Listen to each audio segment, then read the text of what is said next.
All right, everyone, here we are. This is it. Final run of the marathon. Chrono Trigger, Jets of Time Randomizer on the SNES with LyraSRL. Lyra, how are you doing today? I am fantastic, Virus. I hope you are as well. Welcome, everybody. It is so wonderful to see you all today. I'm tired, but I'm doing wonderful, honestly. I wouldn't have it any other way. So who's with you tonight? Tonight, I have the wonderful couple of friends that I have from one of my other communities. This is Team Confused Old Men. Welcome to Charlesia and Edgeworth. Thank you, Lyra. Hello, hello. And yes, for those who are wondering, Lyra is also a VTuber, and this is a very first for NoReset, which I found out basically about 15 minutes ago when I was looking at Shoku's screen because he was taking care of the final setup. Is this going to be? Is your avatar going to be animated? Is it just how does that work? Can you tell me a little bit about it? Because I'm completely, honestly, clueless about how this whole thing works. So actually, depending on your setup, you can have it fully animated with lip syncing, arm movement, everything like that. My camera does not support that. Anybody that's seen one of my community's streams has known that this moves around very erratically whenever I turn it on. So it won't be animated today, but it's all good. Don't worry. That was also my way of subtly checking if our stuff just crashed and you were like not working with the video aspect of it. So we're good. No. I was gonna think everything was gonna break otherwise. So. Well, and I'm guessing they're using some kind of a camera that's got body tracking, like let's say the same kind of cameras that an Oculus Rift would use or any VR headset. You can pretty much use any camera for it, actually. Oh, nice. Like, the one I have is literally like about $15, so yeah, all it takes is a camera and a dream and enough RAM. Yep, definitely. All right, so I think we're ready to go. On your mark. All right, let's see who we got today then.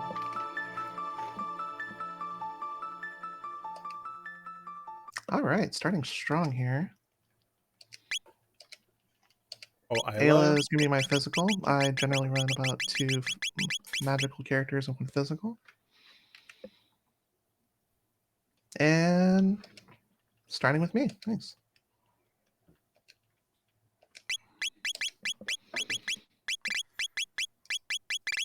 All right. 3, 2, 1, go. So what kind of flags or options do we have, and what's kind of the base premise of this randomizer as opposed to others? I know that the Wings of Time randomizer seems to be more focused on like an open world experience. This is very like linear. There's a couple ways to complete the game, but the flags will be no major glitches. You'll be able to move fast on the overworld and in your menu movements, and there's also the early pendant charge, which instead of completing the entire sequence to get the pendant activated in the original version,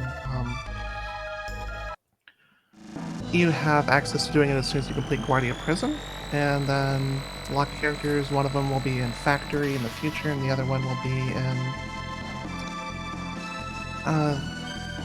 Dactyl's Nest in the past. So there's a number of initial checks that you can make at the start. It's very important to check out what can you get in the shops, what key items are available for purchase right up front, and what characters do you have to work with. So right now, Robin Bow, not bad, but we can see if we can do better.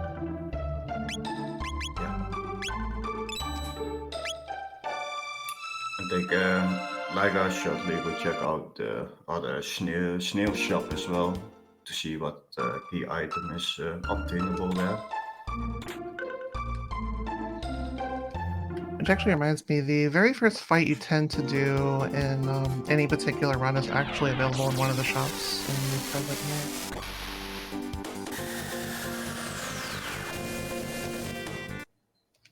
Some folks like to dip into the that underground whirlpool area that you saw in 600 AD. The problem with that is you miss out on a fair amount of experience and tech points from the enemies in there. It's like everything in a randomizer, it's all a trade-off. Yeah.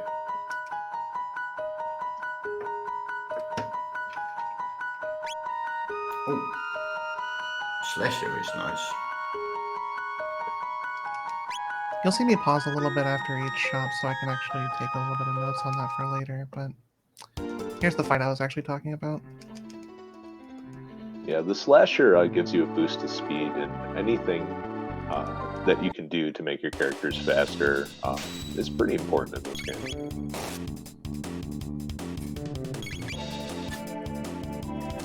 I'll be making a number of out-of-the-way checks because there's only so many like speed tabs, magic tabs, which all boost your primary stats in the game. Other than that, they have to drop from monsters, and that's not all that common in the randomizer for Jets of Time, so...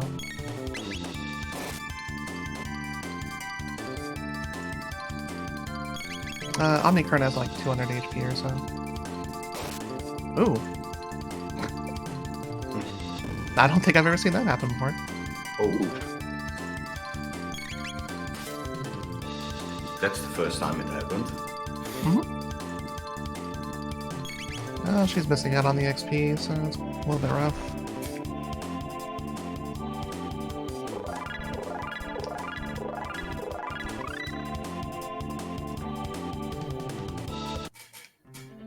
Now, this shop will always be more expensive than every other shop in the game, but you can potentially find stuff you wouldn't find elsewhere.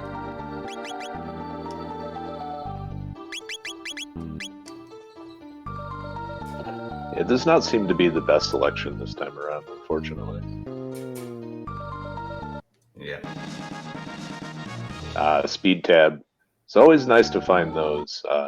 Again, manipulating turn order is vital in this.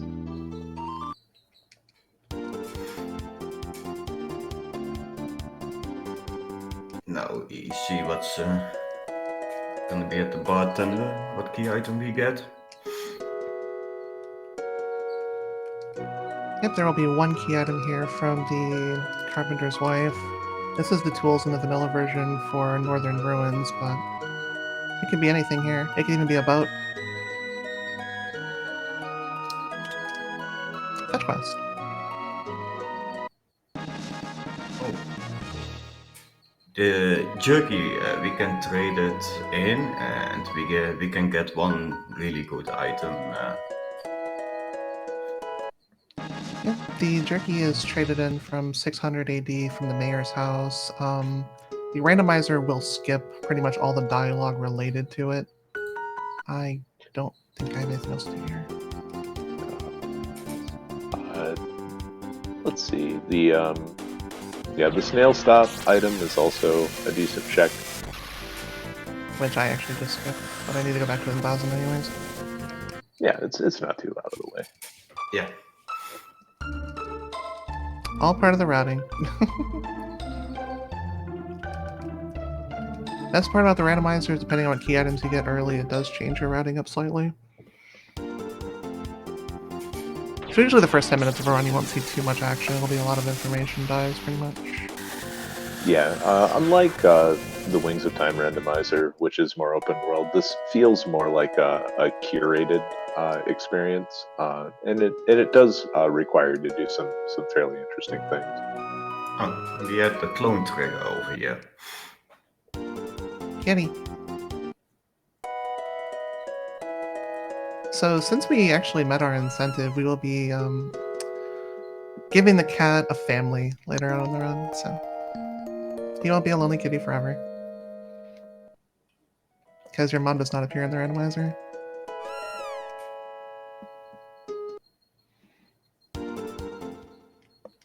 There's like 4 shops over here.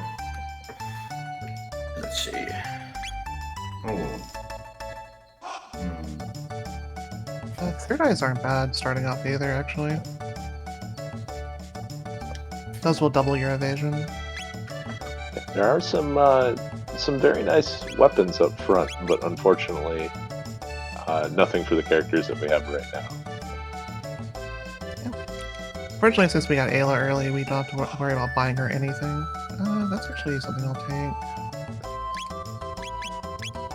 Oh, there we go, a dreambow. Nice.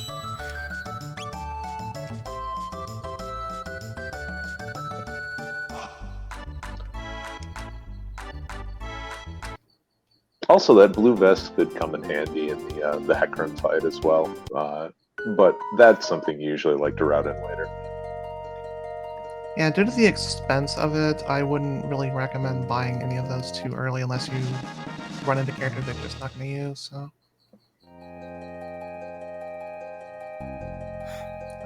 as far as my routing goes, I generally only go after whoever's coming up in the Cathedral dungeon, which will be coming up next. Or I'll be picking from the starting 3 otherwise. It saves you 2 dungeons in these flags, and you don't have to worry about farming up additional tech points or anything like that for them. Since she did not level up, I'm going to take this fight here. Yeah, the Cathedral dungeon is very good for getting new characters and a lot of information about how the seed is going to play. And since it's such a low level, it tends to be the best option to go after early. Yeah. So you'll see me fight 3 Rolly Riders here. This is actually probably one of the best fights you can do early game for both tech points and experience. This fight will disappear after the Cathedral dungeon. I will no longer be able to access it. And they drop free shelters, so that's really nice. So I tend to do some farming here once I lock the 3rd character, but I will take that fight once before that fight. And you can always farm a shelter from that permanently, by the way. I had once a seed that the Godos were dropping speed tabs. Yeah, the enemy drops are also randomized, so if you find an enemy group that just happens to drop something important, you're in business. Yep. It's not always very common, but whenever you see tabs, you absolutely farm them.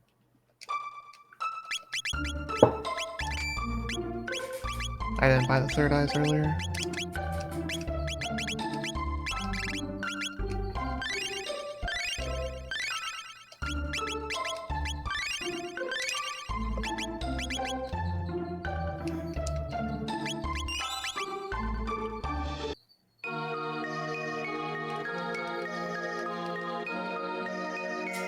So this fight is nothing special here, but you will get your 3rd character from this. While I farm up the 3rd character's tech points a little bit, do we have any donations in?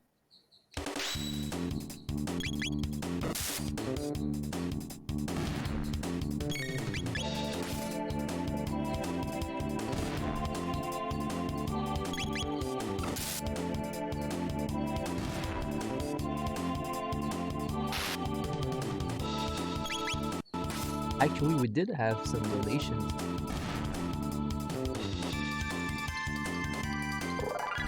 We have $20 from Mathilde C. No comment, but thanks a lot, Mathilde. Thank you. And we also got $20 from Caroline R. And she says, pour Henri, avec un cœur. Merci beaucoup à vous deux. Oh. Now we see Luca, what third party member. This will be interesting to see if Lyra will use her. Normally, I name this character a lot differently, but today I'm just gonna name her. You know, you could call her Slowpoke. Oh no. Sure.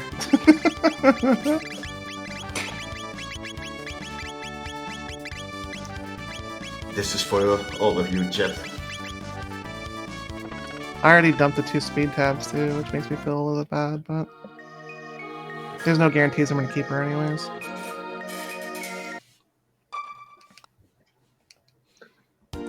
Now I will farm this fight once more because I want to get Flame Toss Horror. Flame Toss will be useful for clearing out everything inside of this next dungeon. A lot of it has physical resistance, so it takes reduced damage from auto attacks.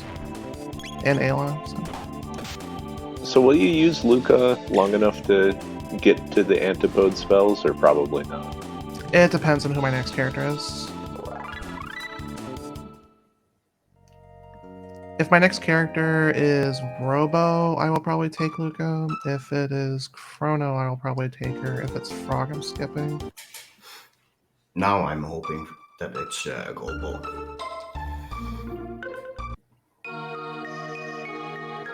Oh, I've got to play the piano.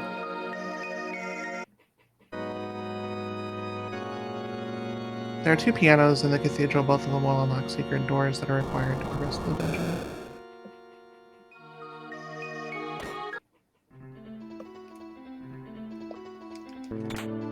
So because the tabs are also very important, the Naga at Bromide is also a pretty good pickup. Yeah, I will be routing that in as soon as I go through this door.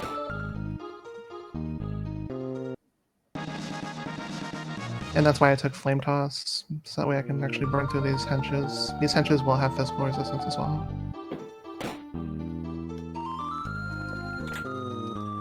That Frenzy Band is amazing. Yeah, you can definitely go in here without learning any text. The problem is it will take a fair amount of time, especially if the Nagaheads decide to be slow happy. Yeah. So you're just better off getting your characters a little bit stronger and then coming in here.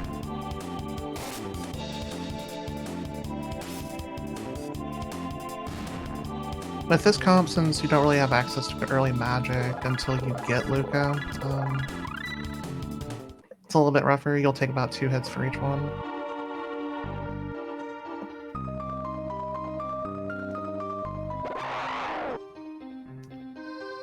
Luca's not in a good particular spot right there. Yeah, unfortunately, no one is lining up.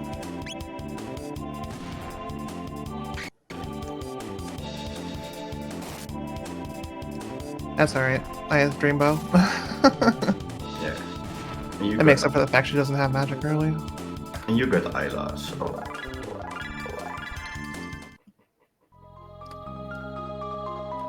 So for this run, you're going to see me run through this dungeon, go check whatever the next item and character is. From that, I will actually gauge where I'm going next.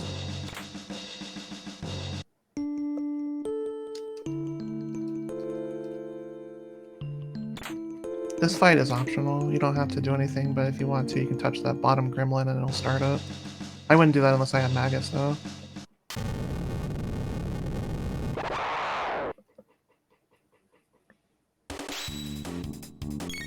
Yeah, and you can also not skip this fight. Yeah, this fight is unavoidable.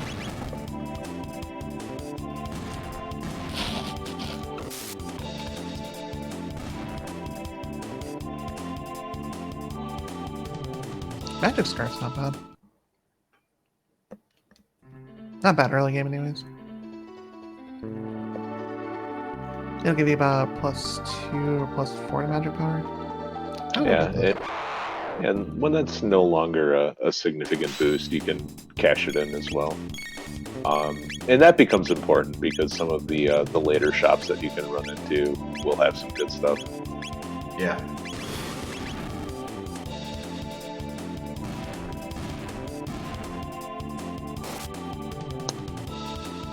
Her positional has actually worked out well this time, so.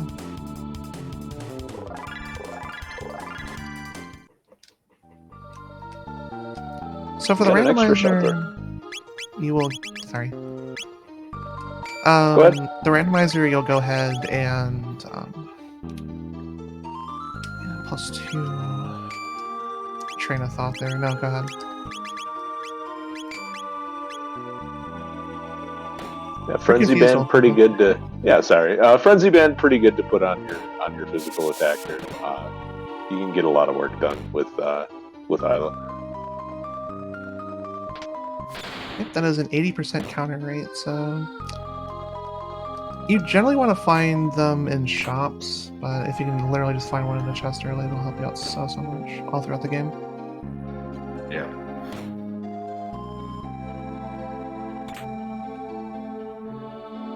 But we haven't shown the Ruby Fest yet, right, into the shops? I've checked through the majority of shops. Except for the 600 Eastern shop. I remember what I was going to say. For the randomizer, it gives you the ability to have the first 3 texts instead of the first 2. And then after that, you need to unlock magic. I'm actually going to kill the hench first because the animation's longer. To get to the end of time for the magic, you need neither the gate key or you need to go from the end, the future. The future route will be significantly longer, so we're hoping for an early gate key. We only see a character from Cathedral, though. We do not see a key item, so hello. That is an incredibly nice find, especially because some of your mid-range magic attacks can really chew through your MP. So that's just going to make life a lot easier. Oh, that's nice. Yep, early gold stud. This run is blessed.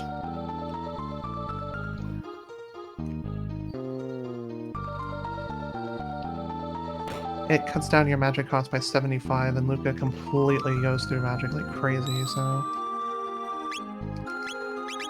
More reason to keep slow? It's starting to look that way, but we're gonna see who this next person knows. If it's Magus, I'm actually gonna keep her.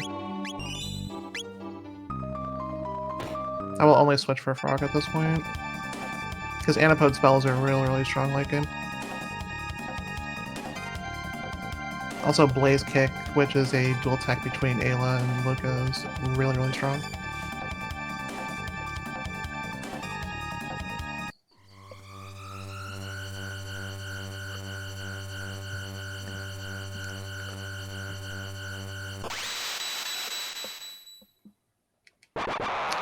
Yakra is actually a pretty simple fight. It has about 1000 HP.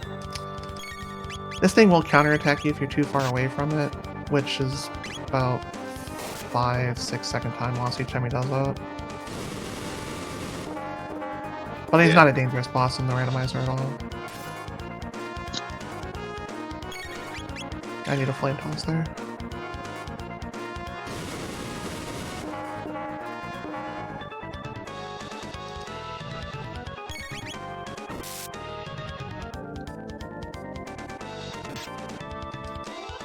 I believe I saw a Luca weapon at the fair, so I might actually go for that.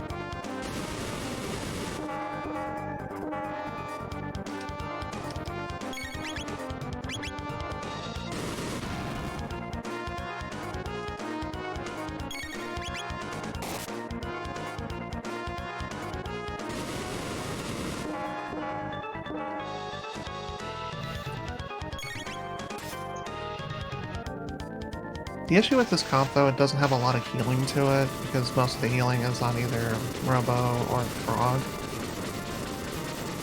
I might be a little bit more conservative with buying more potions and such. Giga Arm is very nice for Robo if we get him. It's like his third best weapon. Yeah, Aura unfortunately does not scale very well. So you want something else for healing, and especially group healing. Yeah. Oh yeah, so you want like frog heals pretty much. I consider Robo an investment because you need to dump speed and magic tabs in him to be pretty effective, but it all depends on who you get for your comp. That's the best part about the randomizers, everybody feels different. Then you get the ribbon and just feel awful. The Lumen Robe is actually pretty good early game armor for women. Which, I have a 3-girl party, so... Yeah, that's really solid as far as magic defense goes, and physical also quite good.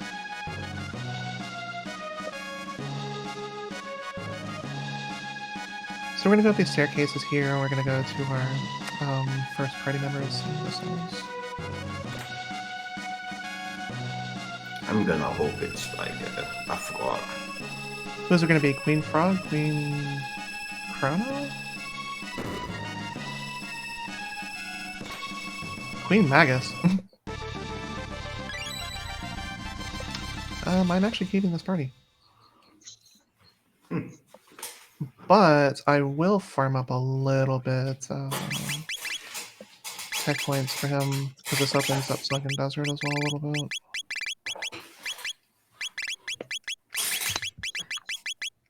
Yeah, that's true. Being able to get Lightning 2 and Ice 2 certainly helpful. Yeah. Plus, I've actually pulled Hurricane, I believe, so I actually do have a weapon for him. Oh, that's not a bad weapon at this point either. He's very strong early game. Oh wait, no, I didn't. Yep. I've seen it in a shop, though, I know that for sure. Also, you can steal the amulet off of him, too. Yeah, especially for going into the end game, you really want to find items that preserve or protect you from status attacks, and Amulet is one of them, Prism Helm is another one, but you really do not want to get confused in the Lavos fight. Oh yeah. That will be bad when that happens. So you saw me buy Seraph songs here. This is actually, I believe, only in this randomizer. In battle, it'll help regenerate 5 MP every few turns, which is actually pretty useful for your healers. I picked up 3 of them, but we don't need 3 with a gold stud, so...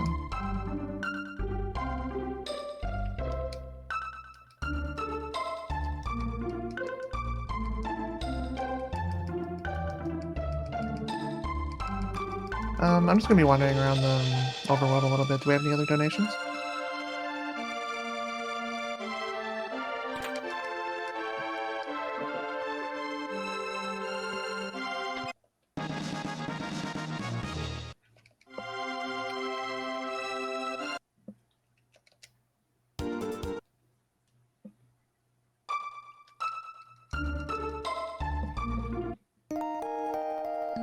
Yes, we do have a new donation from Laurent Carrier. Gave $35. Merci beaucoup, Laurent. Every little bit helps the kids. Thank you so much. Yeah, thank you very much for the donation.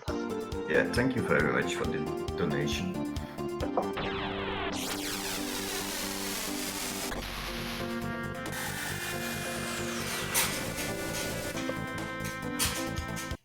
So, Lyra, where are you going now after the shopping? I'm going to go to Xenon Bridge next, which will unlock another key item. Okay, I did have that.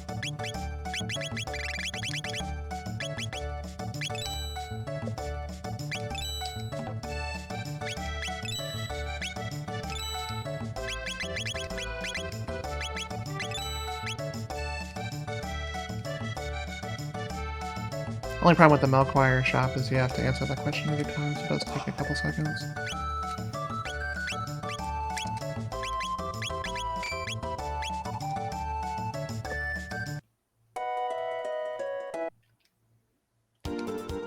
So, Xenon Bridge, you run over, talk to the Knight Captain, you'll run into Guardia Castle and talk to his brother. They get into an argument a little bit, but he decides he has a caring heart and he will give you the food that you need to save the soldiers here.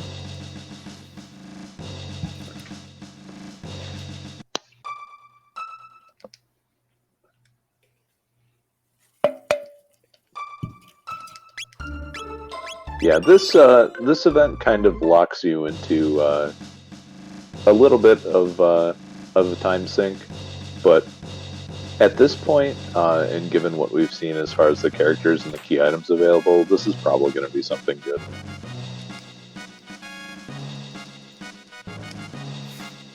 Until you hear the pipe down, what do you know? Don't leave, but you can walk away from it. You can save a little bit of time there. Because otherwise you have to rehear the whole conversation. Oh god. So I'm technically in go mode at 26 minutes. Yep.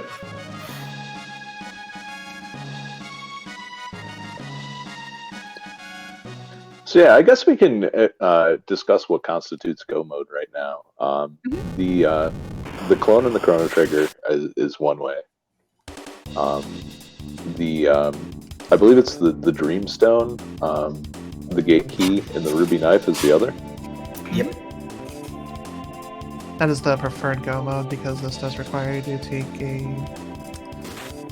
30 to 60 minute run through Black Omen. About half the encounters there are unrunnable, so it is a very big time sink, and it's way more gear intensive than the other routes. If you can't deal with the skeletons here, just go ahead and hit Ozzy 3 times, and you're fine. Yeah. You were saying, Mitch? Oh, I was going to say the nice thing about the Ocean Palace route is it is a really good place to pick up experience for some of the characters that you may want to use in the end game but hadn't used up until that point. Yeah, stairways farming is really, really nice. Every battle at the stairway is about 2000 XP, so you'll gain levels very fast there. And you will never want for money should you have to actually leave and do something after Lava Swan.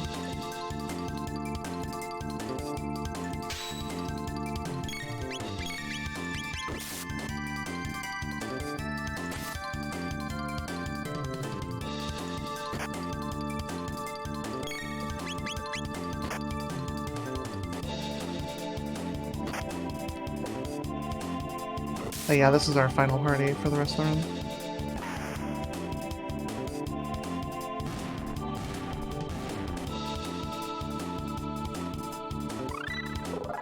I don't have Antipode 1 for this fight, but it should be alright.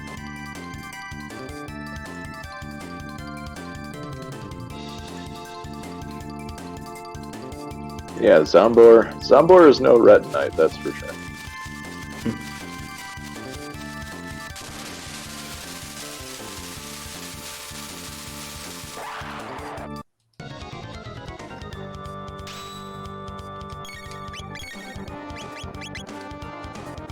You should have Antipode soon.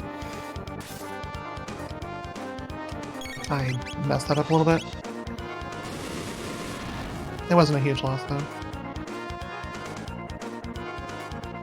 Yeah, the top is weak to ice and the bottom to fire. Yes, that's correct. For this comp.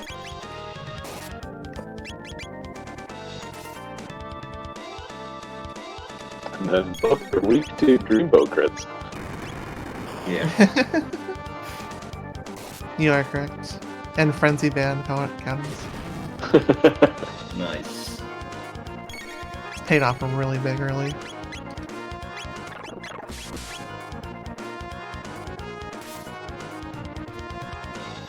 Lyra is killing the top first. Yeah, the reason why I go top first is because the bottom does not have a really powerful AoE that will murder this party when you kill one of them, so... Yeah. I did that once on accident. Did not end well. No, because he spams it every turn, so... This is fine. When the top dies, he will take the MP of whoever killed him, which... Not a huge loss when I have Dreambow, so...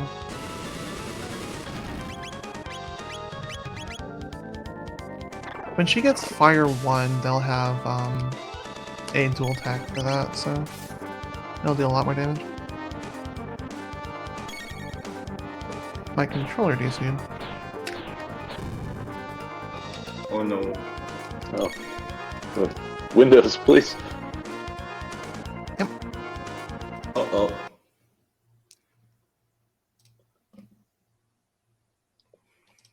Yeah, I have to restart this fight. Sorry about that. That was Windows. It happens.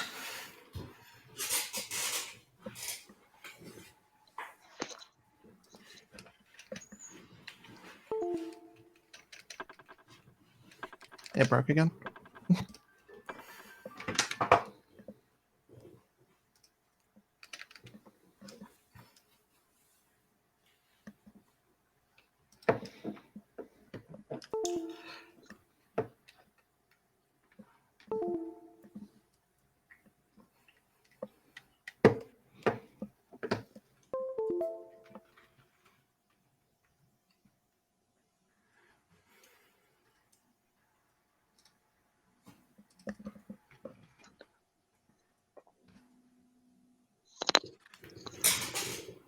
Sorry about that. So while That's the difficulties fix. Yeah, so while we're troubleshooting a little bit, do we have any more donations?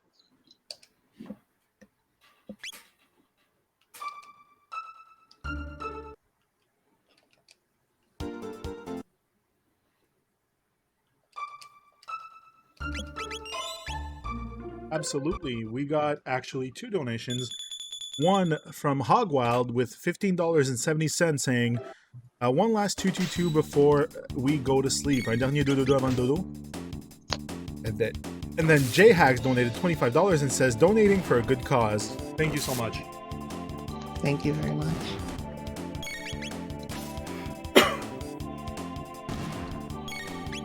So you'll actually see me change my routing here slightly. I do want Fire 1 before I attempt that fight again.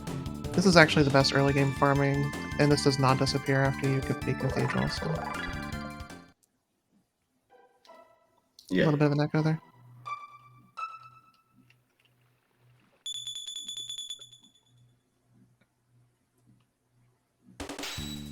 Yeah, with an antipode, it just goes way faster.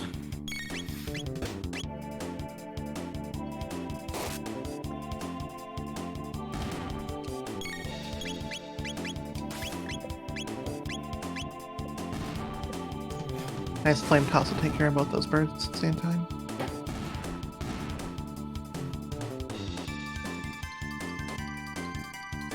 The maiden suit early is not bad either. It's better than the karate gi you start with.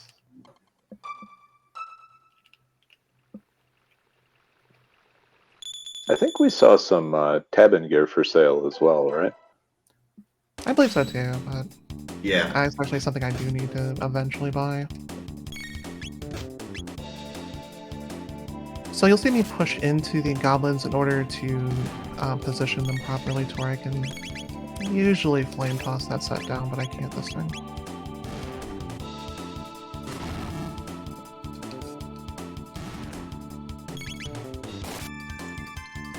But yeah, 8 tech points a fight is really huge right now. I would farm here for Ice 2 if I need to go into Sunken Desert. The benefits of early game grinding is you do not have to worry about a lot of the fights in the rest of the game, which are way harder enemies for way less rewards. So.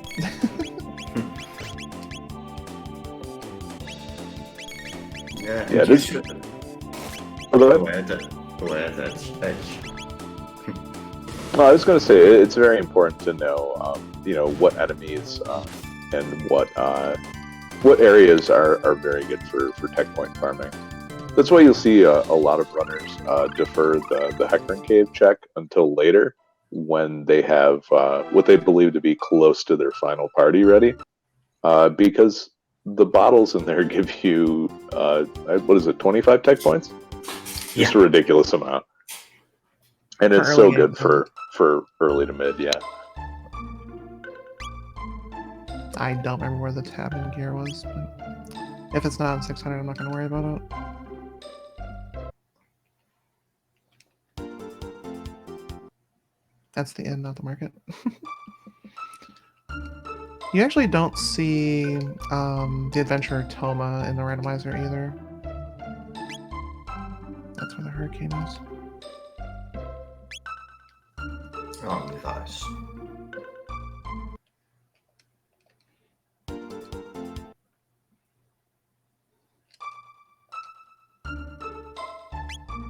Wallet's not terrible late game either, if you really need money, but I wouldn't use it early.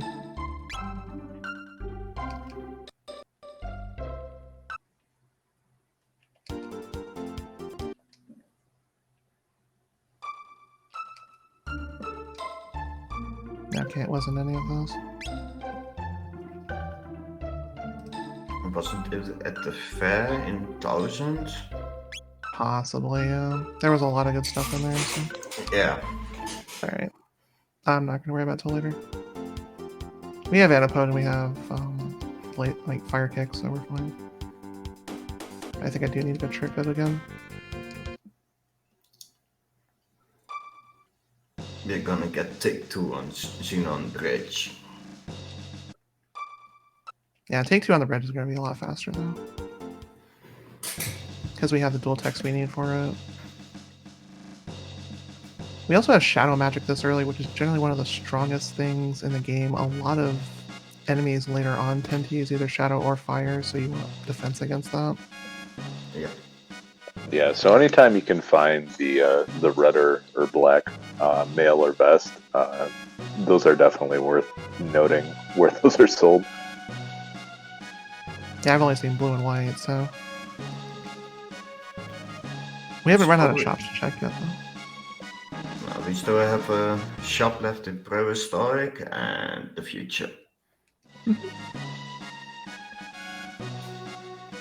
There's actually 2 shops in the future. One is in Eris, one is in Tran. You can always say Fritz, too. Fritz only matters if you have Chrono, and I do not, so. But we'll probably miss you, do it Fritz. just because we're nice. No, I'm gonna say Fritz. Just because I'm nice like that.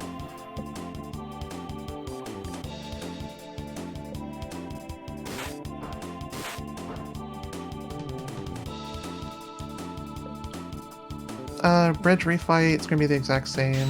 Do we have any other donations?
Seeing early mid-aethers is actually pretty nice too. Those restore 30 MP, so it's actually really big early on, especially in combat. Yeah. You saw me buy 50 regular ethers earlier, those mostly for out of combat or if I get into an emergency situation.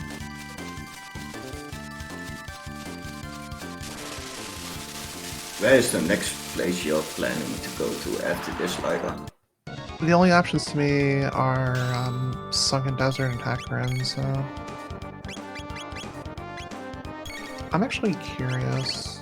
I don't remember this exactly. One of these is going to absorb it.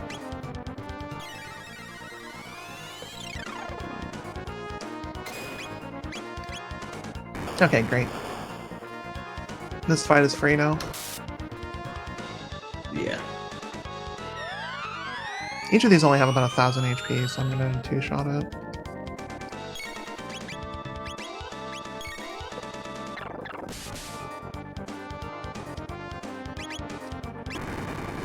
So this next Antipode will actually finish the fight off unless the counter does not kill it. Okay, cool.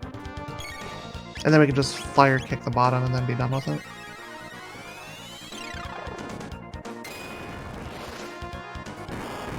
Makes a huge difference. Speeds up the fight so much. You'll see me also casting on myself, because when I do that, it will MP Buster the person that initiated it. So that way the other two don't have to worry about MP costs for fire kick here.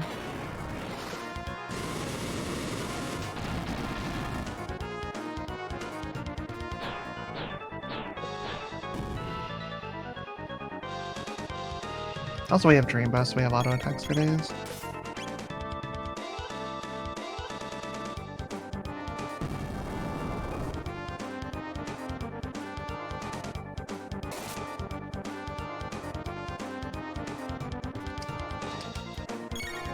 This should finish it off right here.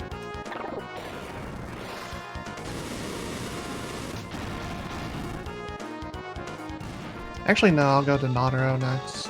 Hey, that's a Valkyrie right there, Oh, that's awesome. which is actually my best weapon in the game, so. Yeah, I believe Sonic Arrow was second. No, Siren is second. Ah, Or Comet Arrow is third.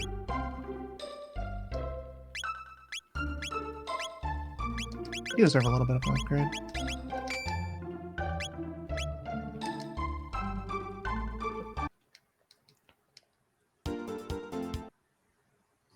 So I'd rather spend the 50 gold here for an inn visit than 1200 for a shelter.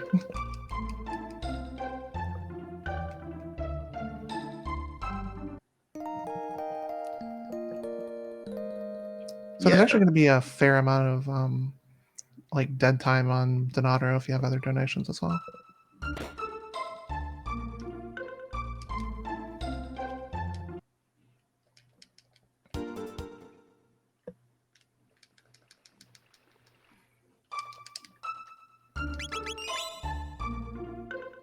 yeah. Was about to say, don't forget to save. Thank you. Then Doromoten, you can skip actually a good amount of fights. That's why there's a lot of time here we can read off other donations if we have any.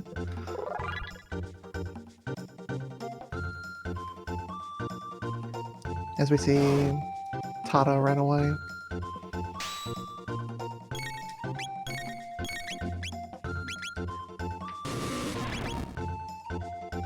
Flame toss.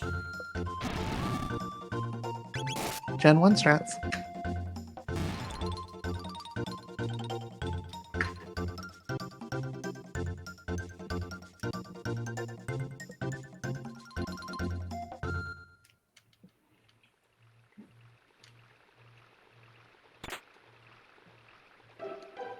We have an upcoming boss fight over here. Lyra should be fine with Antipode, but with some certain party members it can be a hard fight. Very early on, you're correct. Especially with the particular level range I'm at, it's actually a little bit scary sometimes.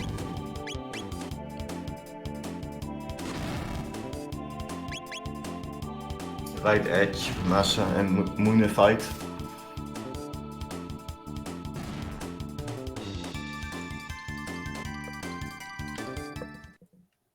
You can actually run from that fight, I just chose not to for some reason. Oh, shield is a handy item.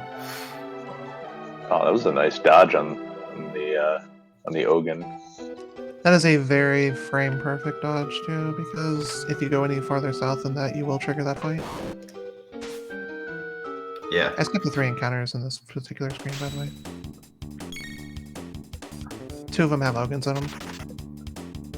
And since I take the 3 chests here, it's going to be forest for the other 2 fights. Hey, early Blackfest is nice. Oh, that's something you want to see. Yeah. That is very, very useful. We haven't found them in the shop yet, so yeah, I'm very thankful for that.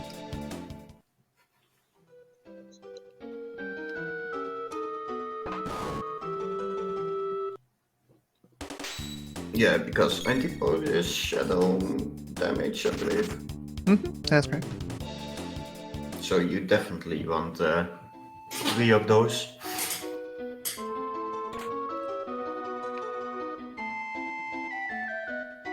So you'll see me grab the rock here too, but I probably won't need it. These 3 don't have a great triple tech anyway, so...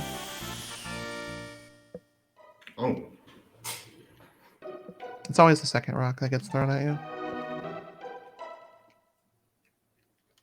You'll see me move very specific pathing through here so it avoids all the encounters. If you do not run to the right on that screen there at the hilltop, you will be forced to take 4 fights, and with all the movements, about a 2-minute time loss each time you have to go through it, so...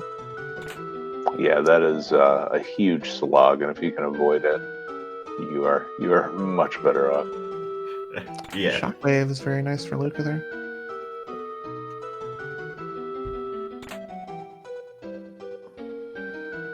Oh, about that. But yeah, it only pops when you run to the left, so. Bird's about 50-50 chance of fighting you, so I skipped it both times as well. It's another fight save.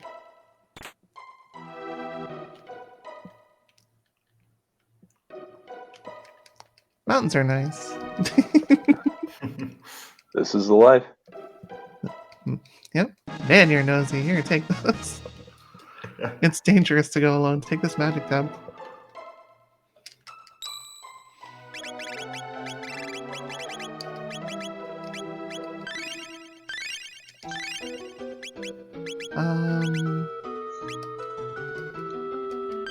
I'm gonna take it for better heals. Yeah.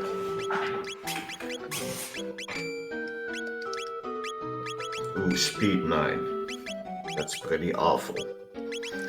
Yeah, Luca is a character you have to invest in pretty heavily if you want any sort of output to her. Like, this is actually a pretty slow party comp, but it's very powerful to make up for it.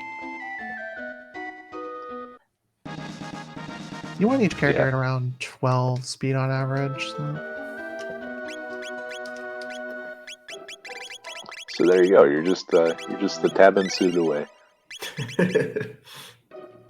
wherever that is. I think it was the tab and vest that was in the shop, so. That's also +2 speed. I I got think. bird. Feels bad. Oh no. Oh. Yeah, this is force fights, so. Like in any RPG, they're jerks. Yep. Birds are they're jerks. jerks. He was tempting me, and then he completely baited me into it.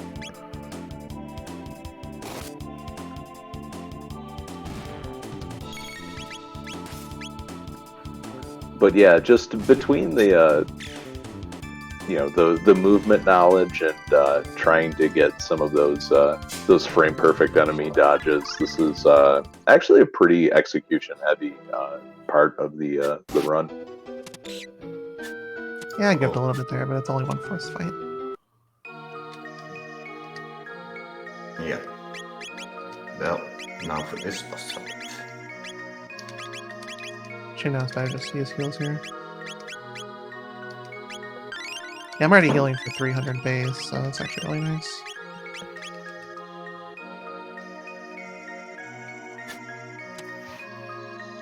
Yes, we're here for the Mazmune. Gimme.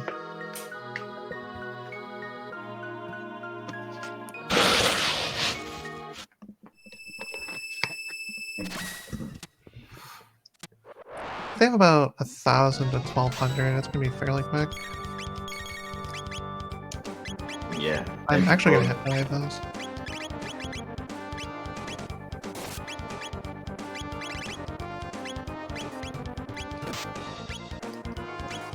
So having Luca here is actually a blessing. This is one of the few enemies that are weak to sleep, so.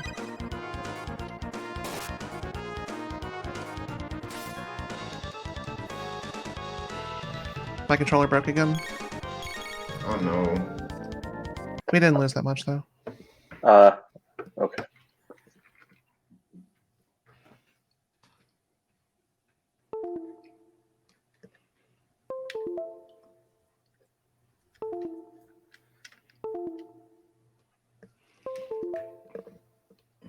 Do we have any donations while Lyra is trying to fix the controller issue? Okay, we're good.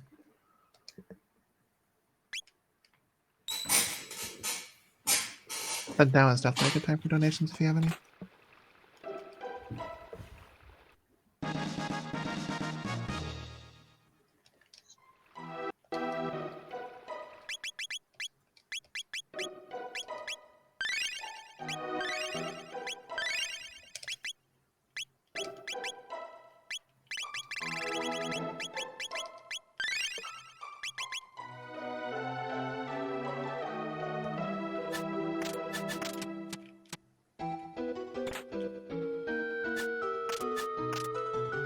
got bird skip second time.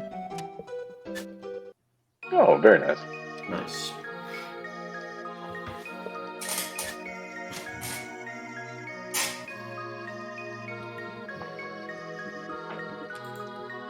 So yeah, before the fight broke, you hypno wave with this party comp, and then you can just single target one of them down.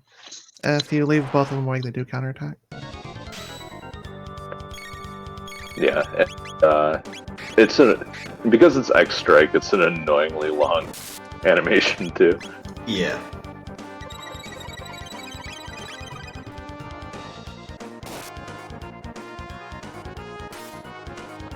Very nice crit on Valkyrie there. Yeah. That's nice.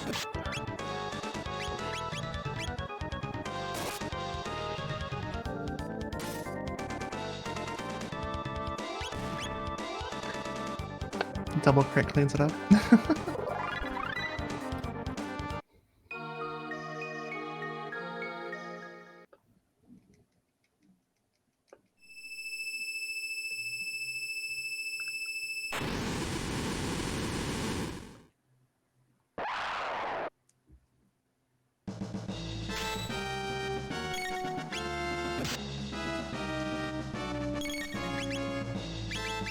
Oh,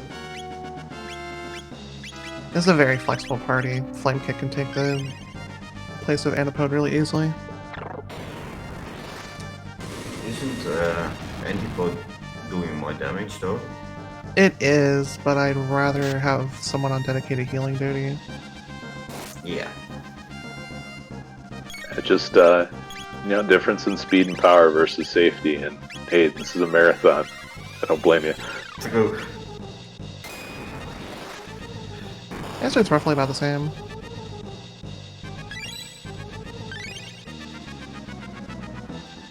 This is a long animation too.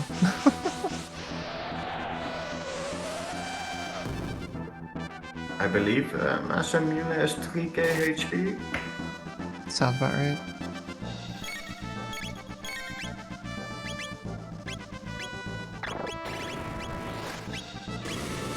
So around 6 turns.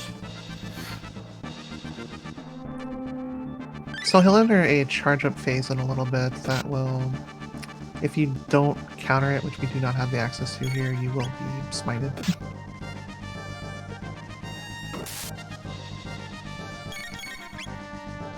Oh, nice crit. Is there anything other than Slash that counters it? No, it's the only considered wind elemental in the game. Gotcha. So you're just going to get a charge up here.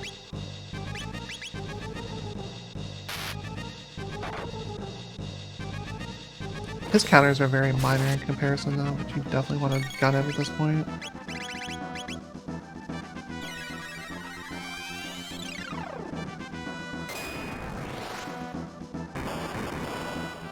Got it.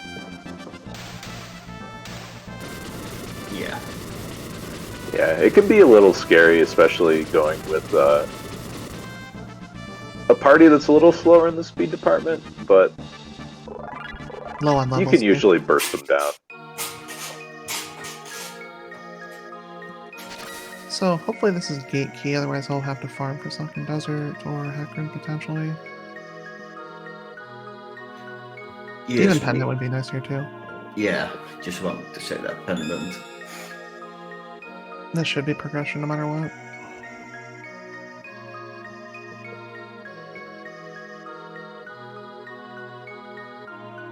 Normally this gives you a piece of the Masmin and Vanilla. Yep, there's Pendant. Oh, nice.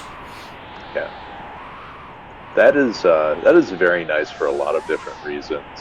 Access to magic, albeit kind of a slow way to do it, but also a couple of key items and a lot of good gear from the future. Yeah. I think he'll have two shops there. I haven't seen any red nails in shops yet, so I'm a little hesitant at these levels with one of the upcoming boss fights to it.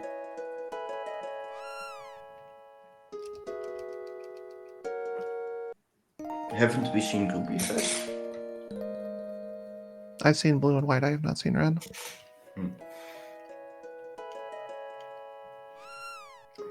There's the cat again. Cat percent.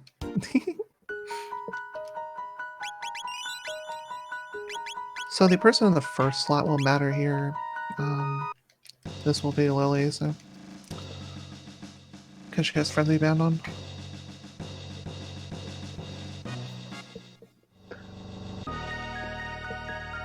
Yeah, this is a good opportunity as well if you have a character that you would like to get, a few extra tech points in, just to catch them up.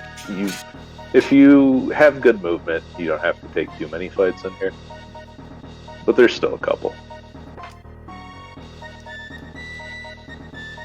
One of the item checks will give me 4 chests, but it'll force me into 1 fight with Omnicron, which has about 250 to 300 HP. It's not that much at this point, though. Yeah, that's about a cat attack. Yeah. So we're getting a little bit rowdy here in jail, and they're gonna open the door for us.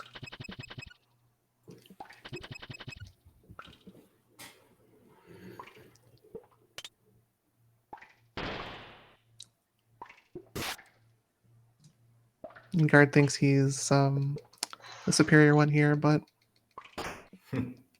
bonk. We get the last laugh on him.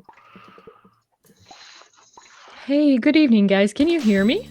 Yes, hi. Welcome. Amazing. Hello. Hi, I'm going to be reading donations. Thank you Is so now much. a good time? Yes, please, feel free. Amazing. We have Grandine with 7 and 78. 7 et 78 qui dit en espérant que j'ai pas fuck up mon calcul. Ben non, Grandine, je pense que ça donnait un beau 5, 5, 5, 5, 5, 5, 5. Merci beaucoup pour ton don. We also have Dropped on Weep who gives $20.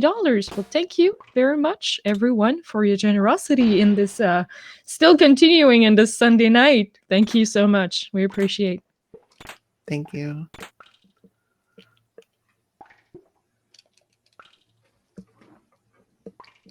Ooh, there's Better a Star not. Scythe. Yeah, Yep. and another crit bow. Mm-hmm.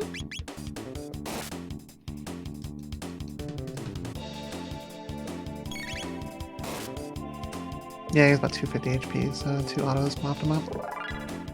So you don't want to match through that dialogue there, otherwise he blocks the doorway climbing out. It's about a couple second time loss there. Yeah.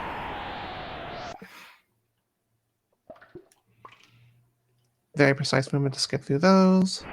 There's 2 sets of them.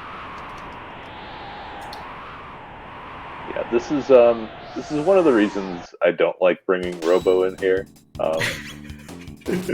because getting that sprite set up is a little more difficult.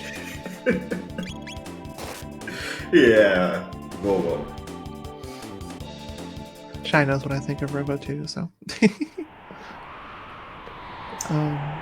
I Not bet that good. Edge is the one that uses Robo. Yep, I prefer Frog, but I'm crazy like that. These guards don't have any item drops, so I will be bonking all of them. Hi, Fritz. Hooray! I fulfilled my end of the bargain. Since I'm going to need to go through factory anyways to get to end of time for magic, I might as well free him just in case it's Chrono. There's a red vest. All right. Hi again. Oh. No, go ahead, please. No, I have a donation from, I guess, someone you might know. Nick gives $8 and said, "Let's go, Atali. Bonus game means bonus cash. Thanks for running."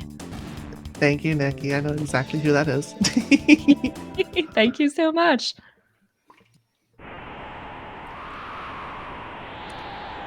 So this floor here actually has about 4 treasure chests to it. You have to climb down for one of them, though.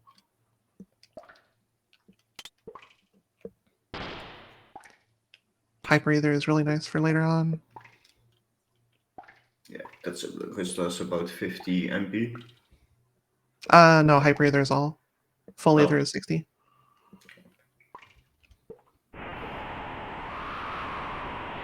Regular will be 10, mid will be 30, full is 60, and hyper is all.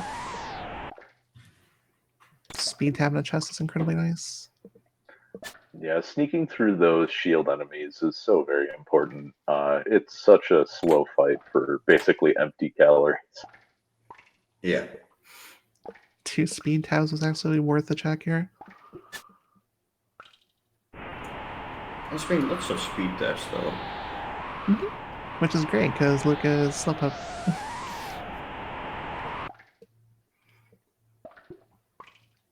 But yeah, it's virtually perfect for the shield, so... There might be a little bit of a gap you can exploit otherwise, but it's not that wide at all. This fight is forced.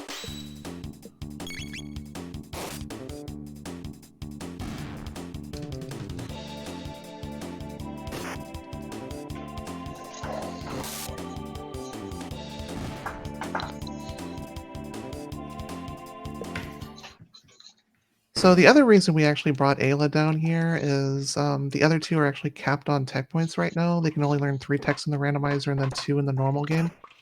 Ayla does not have that problem, so she's been getting tech points all this time. The supervisor tried to run for help and didn't succeed. Certainly not going to say no to 5 mid-tonics. So I picked up a bunch of speed tabs in here, so I'm gonna go ahead and fly through these. 1 and 1.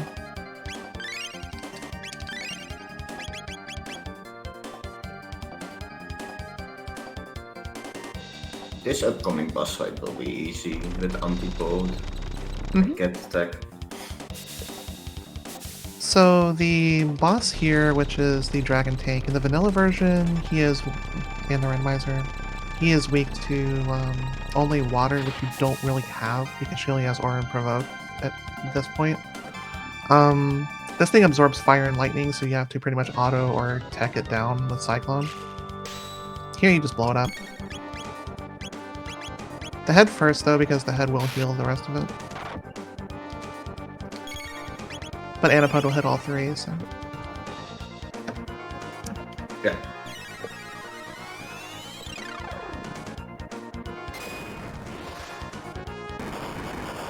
Yeah, it's not healing past 500 damage a turn.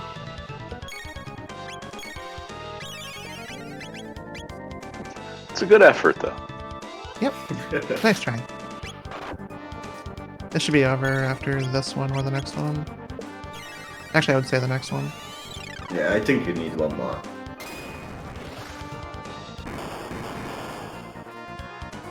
Or not. Demon Edge for Frog, not gonna use that. The Power Green Dab is Dream is a nice. decent accessory. It grants auto life once. So if you're having troubles defensively, you can go ahead and equip it onto your healer or something and get another chance.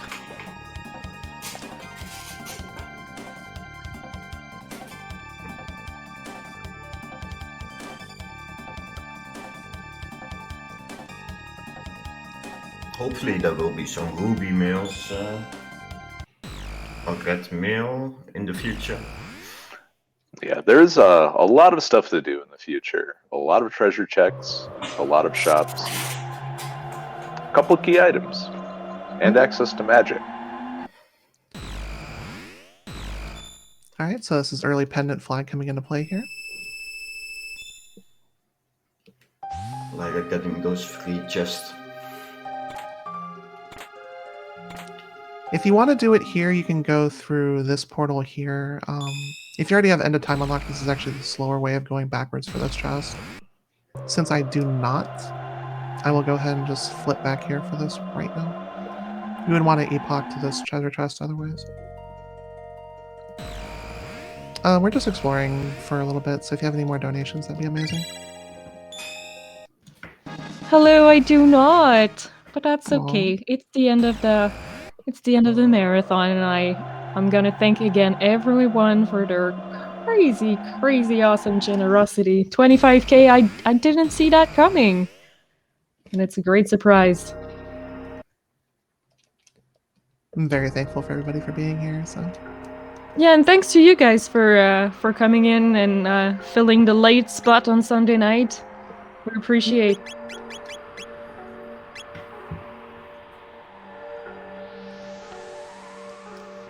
And we're gonna get another meme right here with Chrono Trigger.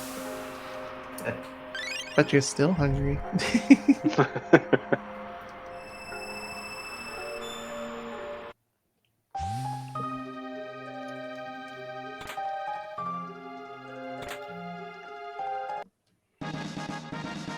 Philly, that's nice. A little worried about setting my controller down to write down that barrier and shield. My controller breaking again. A safety save really quick.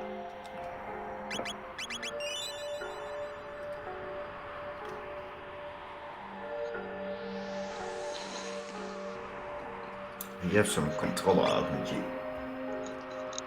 I think it's just the cord, actually. The controller's been holding up really well.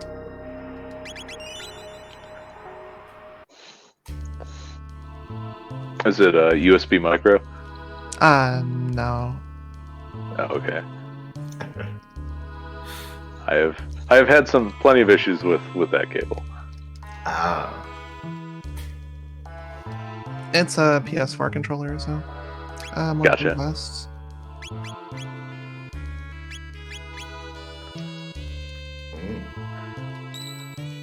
Hey, they're being very stingy with the fire absorb in this seat.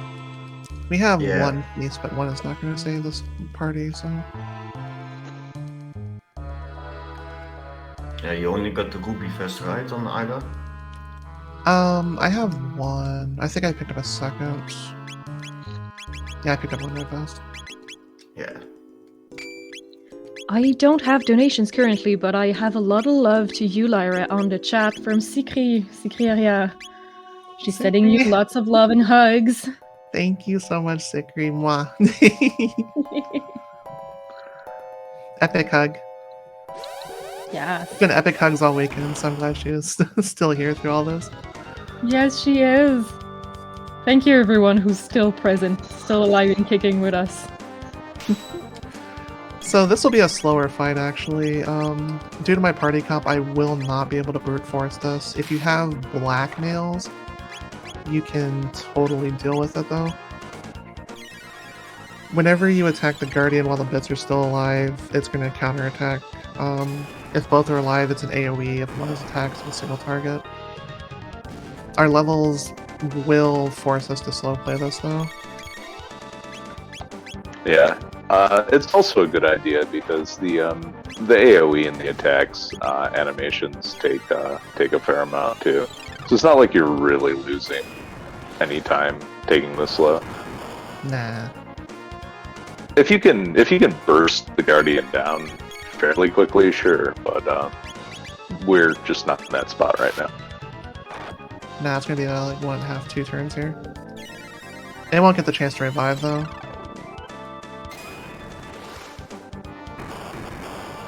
Yeah. This Yeah, is it's where about- blackmail will be really good.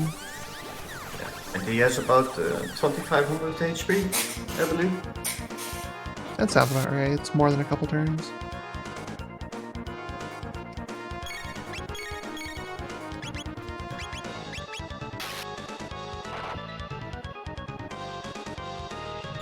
This should do it, but we may need one more turn afterwards. I think there he you go. got it. Yeah, that was it.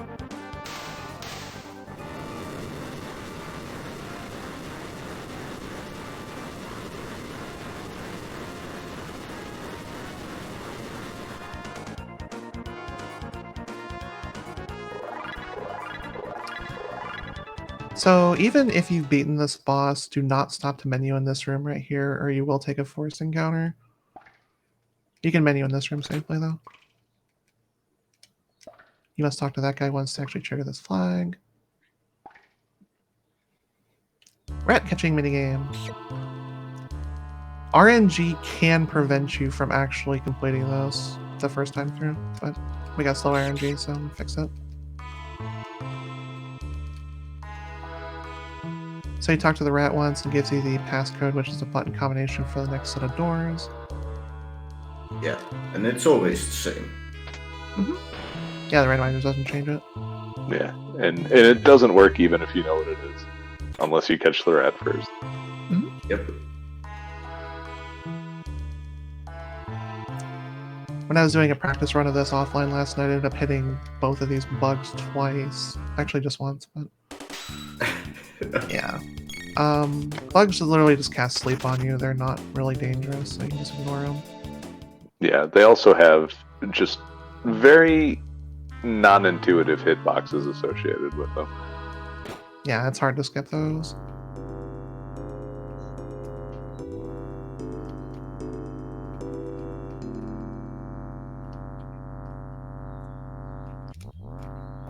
Doing this will open up another 4 chests in the tab. This is why early pendant charge is actually a really good flag.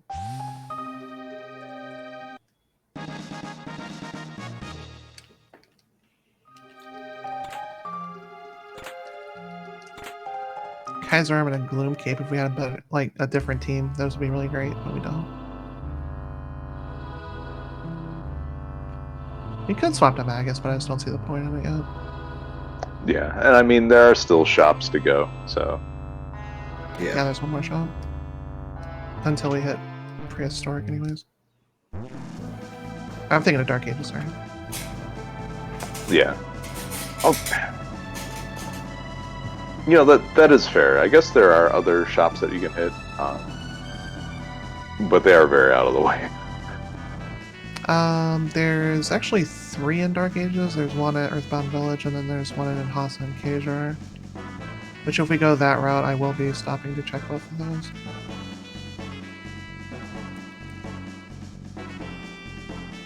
Alright, this will give us another key item here. Which is hopefully some sort of progression that isn't Black Omen. It's the bent hilt. No, Shy. Don't curse the seed. Thomas Pop, ew. An errand. Cool. I didn't see any rage bands in any of the shops either, so it's a weird check.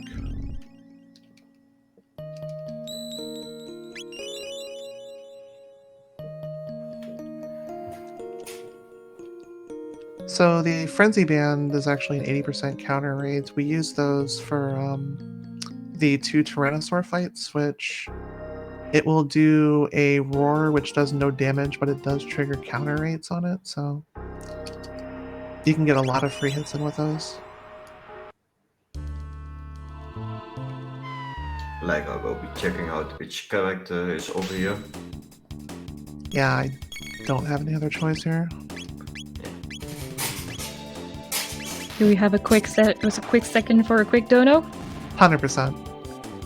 All right, thanks to Layla MB for her $20 donation with no message, but thank you very much for being with us tonight.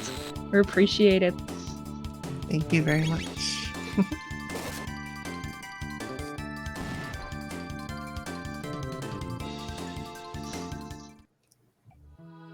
So these debuggers, they have about 300 HP, but they're in really awkward positions, so you can't really focus them down too easily. But you have another Enertron here, so it's okay.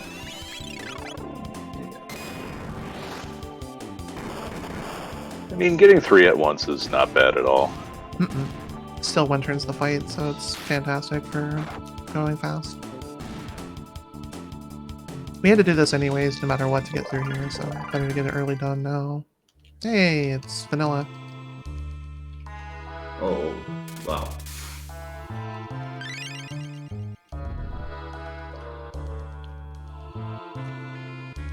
I will not be switching to that. I'm already invested with my speed tabs, and you can't really farm those here, so... But I guess it looks like Chrono is the frog today. Yeah, Odecto's nest in prehistoric. Oh, that's true. We don't have access to 6,500 or 65 million yet. So it'll either be Chrono or Frog and Frog's house. Which I will not be chasing them. Dactyl's Nest is about a 5-minute time loss, even if you're running from stuff. And then assembling all 3 pieces of the Mazimmune just for that is not ideal either. But what if Frog is there? No, I'm already invested with my speed tabs. I will not be switching this party.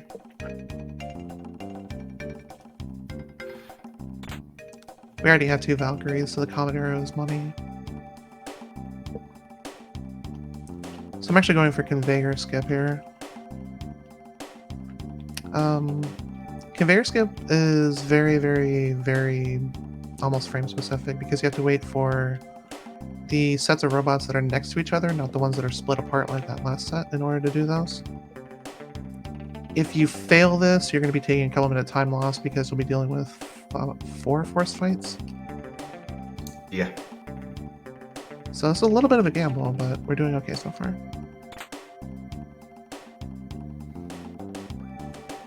There's a little bit of a gap for this next one, but not that much.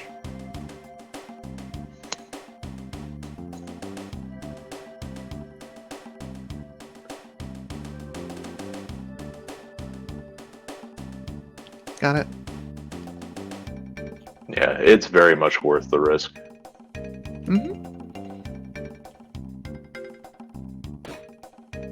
Saves a lot of time. I'm seeing a lot of tabs and chests this seed. Been pretty blessed. There's another speed tab, for example. Oh, wow. So these will not aggro you unless you are moving when you run into them. They will just brush up against you and do nothing if you just unstop.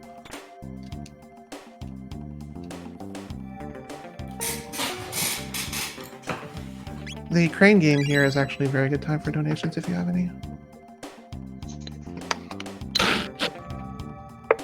Oh, I was gonna say I don't, but then I just got one. Thank you, Ruby, for the $20 donation. Stand tall and shake the heavens. Go for the gold, Lyra. I know who that is. Thank you, Ruby. Amazing. Thank you so much for your donation. It's actually because of Ruby's very, very passionate knowledge that I was actually able to get this PC for this run. So thank you again, Ruby. Love you. Oh my god, big thanks. Because I heard that was a close call. Very much so. That is a story for another time, though. Well, we're very happy to have you with us tonight to finish this marathon with an amazing game and an amazing randomizer. You guys are doing a great job. Thank you. I can't wait to see what new versions of the randomizer are going to be coming out in the future, because the game is pretty well built here. There aren't enough locations utilized for my and Shai's liking. Like the Blackbird, stuff like that. Hopefully they'll add that in the future. The last time I saw it, it was still a bit buggy, but it seems to be working quite well today. There is still the opportunity to soft lock in a couple places. Hacker and Cave is actually one of them. It's not a high % chance, but I do it like every few runs, so when you see me run through Hacker and Cave, I will be saving twice, once before and after that fight, just to avoid the soft lock. That's fine. That's marathon strategies. We appreciate you doing it. It's part of the game. So this is actually a little bit of a slow fight right here too with this party comp. Yeah, because no lightning.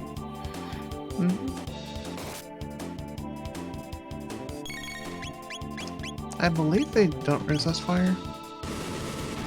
No, they do. Never mind. If you kill the acids, though, it does prevent all the counterattacks associated with that.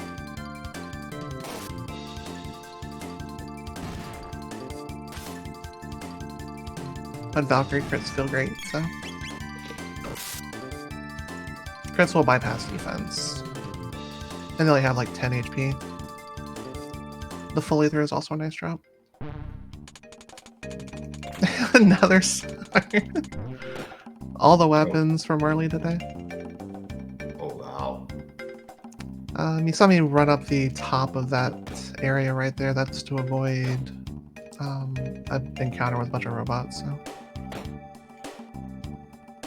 So, Rune Blade not useful to me.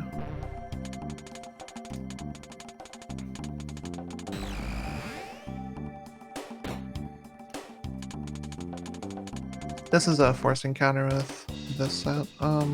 If you can kill the alkaline there, it's actually going to be pretty beneficial for you. Alright, we're safer now.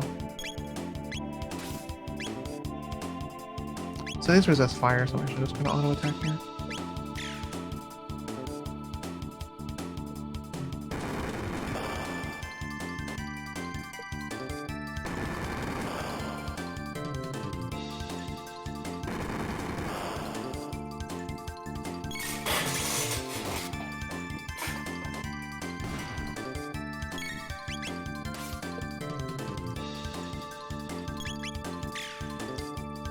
So I believe it's Shockwave on Luca there that will randomly stop enemies as well. It's actually fairly nice.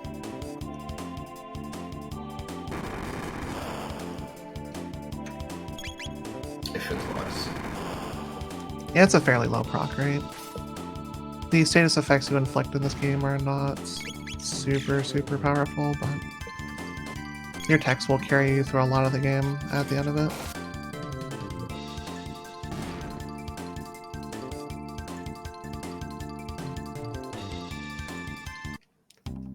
The barrier that dropped right there will grant you it's either a shield or a magic shield.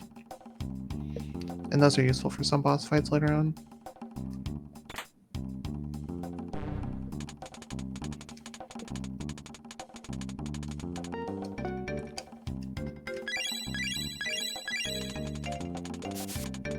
This code So- is the same. Yeah, it's a little bit scary though. We should be okay with the HP that we have access to right now though.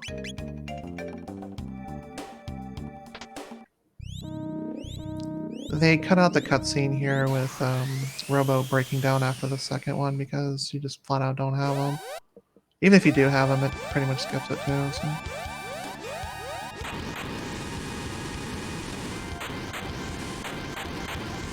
If you need to move around in factory, the elevator closes off after the engine shuts down too. So.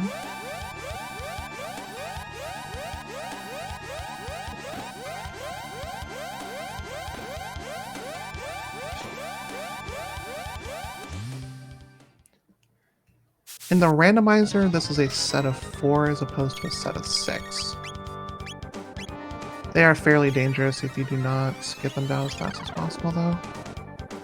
Yeah, but antipodes should make quick work of them.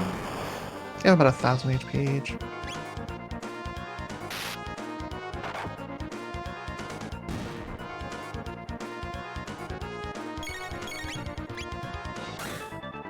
They can also take a lot of time up if they decide to throw you around the room, too.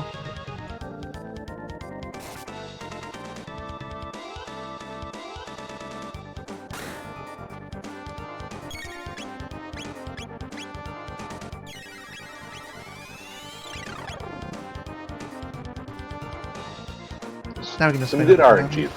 Yeah, just good RNG though. It looked like they were very heavily invested in the extendo punch. Yep, Yeah. I'm actually blessed for that because it's about like 10-second time loss each time.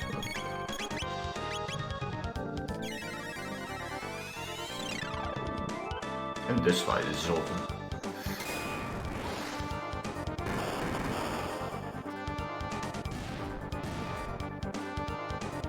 Hey again, folks. I just had a thought actually, because I missed the start of this race. Did we do the cat feeding incentive? That will be done at the end of the run. Okay, so you guys are aware that we met it. Mhm. Amazing. Yep. We're gonna feed that cat. If you do it early enough in the run, you can actually start a little family, but Oh.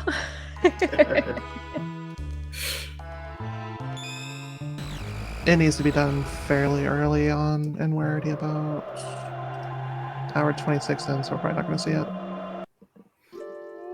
No problem. Well, I just wanted to make sure that we were on pace for feeding them cats. Of course. I'll be doing that after the Thanks. ending credits. Cool.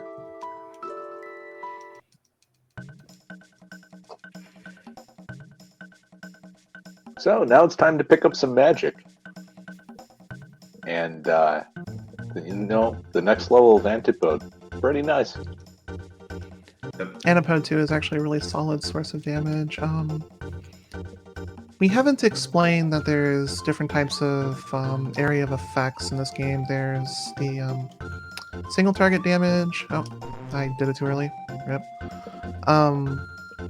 Single target, there's small AoEs like you would see on Antipode 1. There's column-based damage like with Antipode 2, where it'll hit enemies in a larger AoE. And then there's like global. There we go. And global will be like Antipode 3 where it hits the entire screen.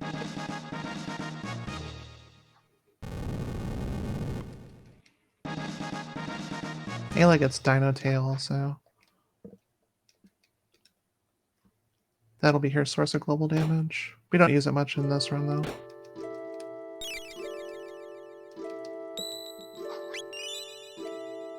Alright, so you need to go back and grab your ship again because it does not follow you to end of time for some reason. So, where are you heading next? Next stop, now that I have that. There it goes.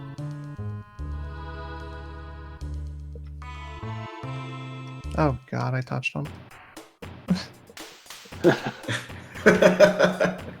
Yep. Well, I have... Gonna be so happy though. I know what I'm gonna name him. you already got slow, so poke. Now we have Slowpoke. Yep.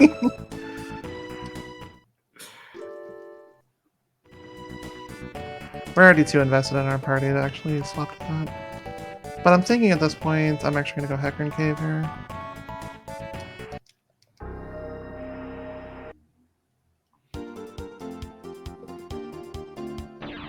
Yeah, Hecarim Cave is pretty nice for getting fast stack points. Also, now that you have the pendant, I would normally reset to check both of these chests before I made a decision, but since I am at no reset here, I will not be resetting. I will pick one of them.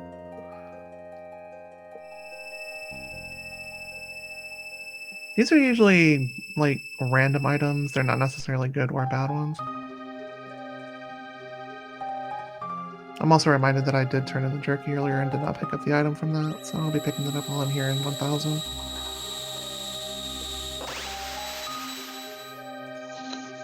I also have Giant's Claw open, now that I think about it too.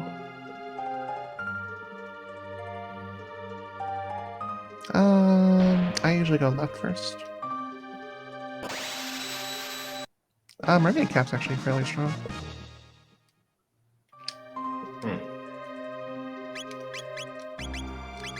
It would have been better if it was a prisoner. Yeah, I'm not too worried about it. But I do need to upgrade those hide caps on Luca there. Not even a Ceratopper anywhere to be found. No, I haven't found the hats at all. Yeah, The there's Crisis Arm, no, I'm not interested in it. also 2 sealer chests upstairs, so. Then back in 600 there's 2 sealer chests in this house too. So the sealed chests work differently in the randomizer than they do in the vanilla game. In the vanilla game, if you check the ones in the past first, say no when you try to open them, and then go to the future and grab them, you can actually get all of them. There's actually 2 chests in there. But there's a sealed chest in here too.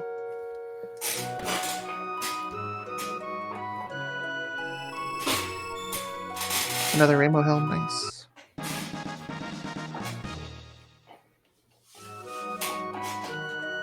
Getting the pendant before you do Hecarim Cave is ideal, so that way you don't have to worry about missing the sealed chest that's in there too, which actually has 2 items inside of it. I'm gonna grab the seal from here as well.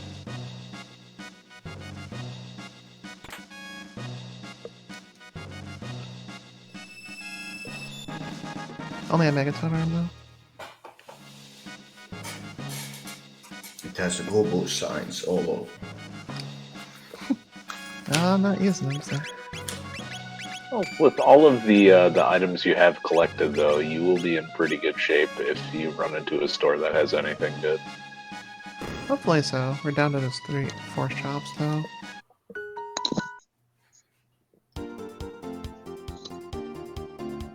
Yeah, I'm not going Warrior 600 at the moment.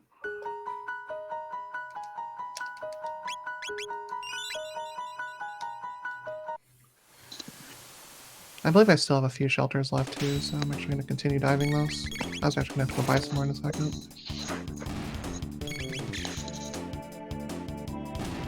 The Melkwire shop at the fair will always have revives and shelters for sale 100% of the time. For their base price. Okay, I have 4 left.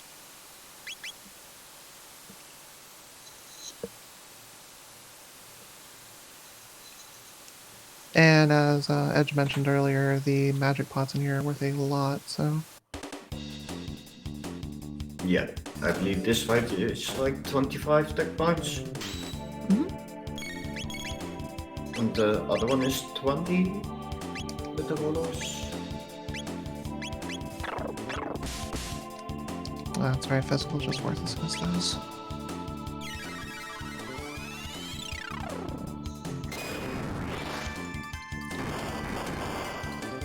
We don't have fantastic sources of AoE just yet, but we will get some later on, so...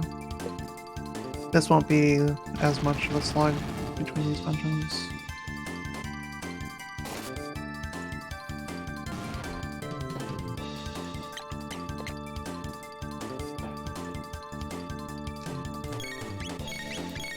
You can just auto through the rest of these don't resist physical.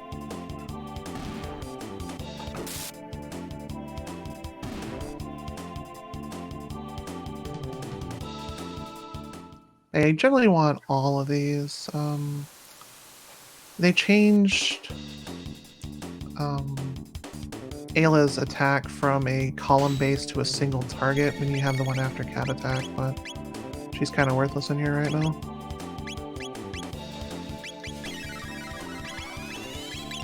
Yeah.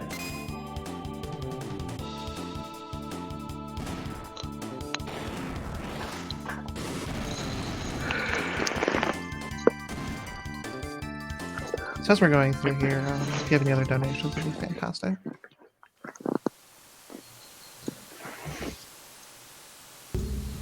Hey, this has been pretty quiet. Do you have some more love in the chat? Dumb Dowdy says, best of luck, Lyra. Who is that, sorry? Dumb Dowdy. It's someone from our community. You might not Thank know you, them. Dom. I know who that is then. Okay, he's the guy who crashed the desert bus the second time. Thanks, I Dom. crashed the second desert bus even. Yeah. Oh, One another half the epic Crash hug Brothers. from Secreria, but I don't know who's the recipient of that hug. Maybe it's all of us. Group hug. But Group this is a hug. Mario RPG rando. You have a bunch of Pikachus also. Nice. Pikachu saying hi, I guess.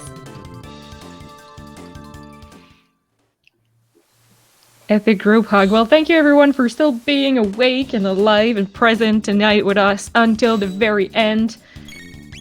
You guys are real ones. Thank you. And also, you might not work tomorrow morning, but we really appreciate you taking your time to be with us tonight.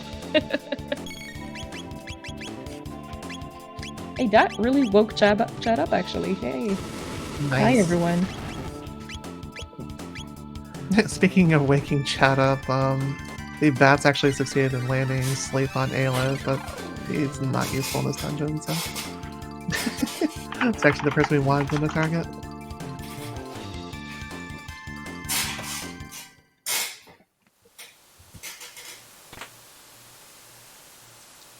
Let's give Chad a big hand. Oh wait, I just got out of treasure chest.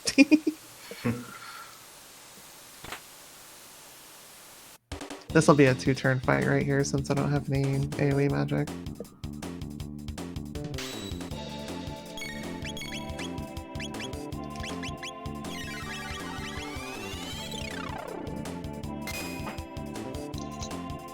Yeah, if you only had gate key earlier in the seed, would have gotten some better AoE magic by now. Yeah. No big deal though. It's one of the reasons why Magus is so powerful early, but it's sort of the trade-off is your tech combinations for the end of the game become far less flexible. Yeah, Magus is a very selfish character, and Shadow Bomb is incredible early game, and it scales pretty well, but he's mostly on his own for the whole thing. Yeah. Ice Toss is actually a small AoE, like Antipode is, so it actually gives Ayla a few options here to actually do something. I have enough mana to last.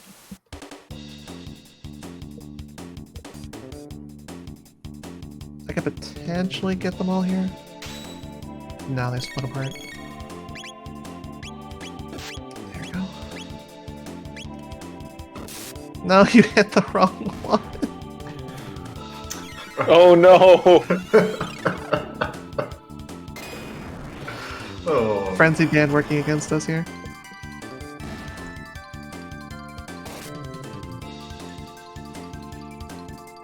I like crashing the party.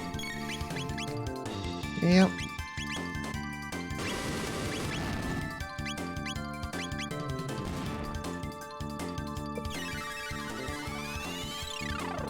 I'm actually going to use one regular ether here for the rest of the dungeon.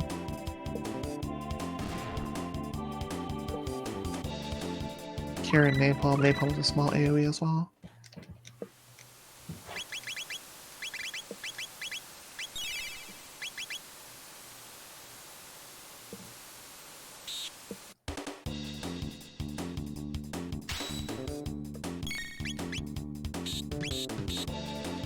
So we've been in go mode technically for 26 minutes at the very beginning, even though we haven't really wanted to go that route.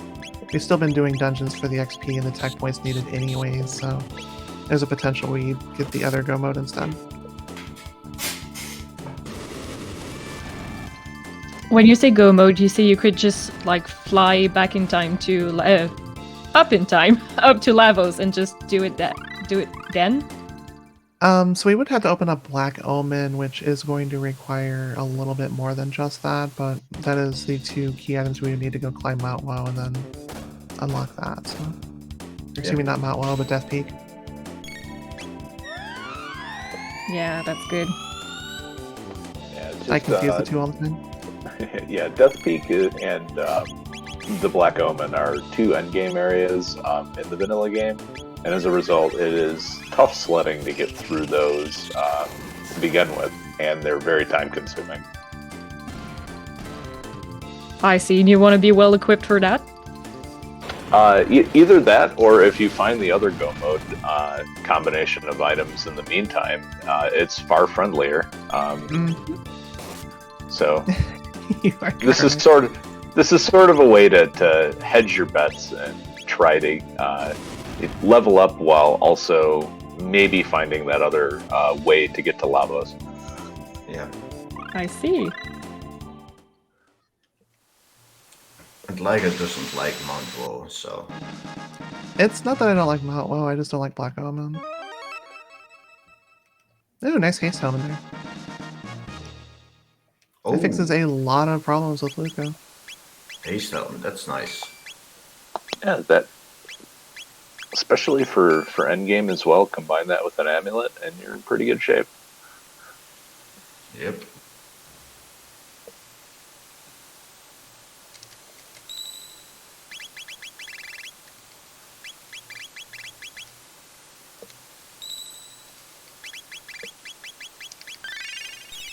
But yeah, as I was mentioning earlier, there's potential soft luck here, so I'll be saving twice.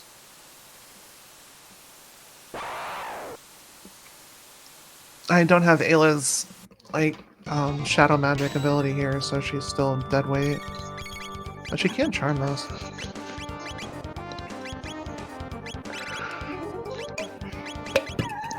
Charm for a Mega Blast, that's okay. Mega Blast. At least it will be some money you can sell. So.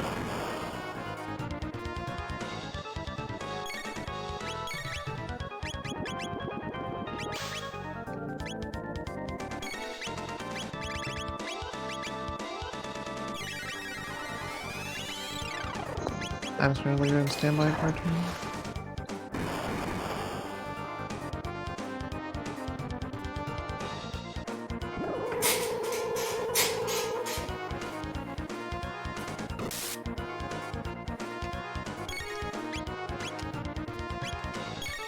And that's the reason why I left her on standby. Yep. Healing.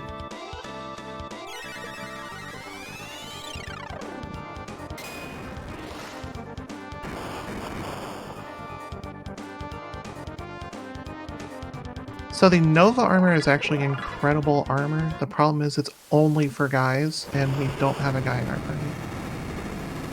It's actually the second best armor in the game compared to Moon armor. It also protects against statuses, which is also extremely nice. So now we save to face the Whirlpool boss. Yep.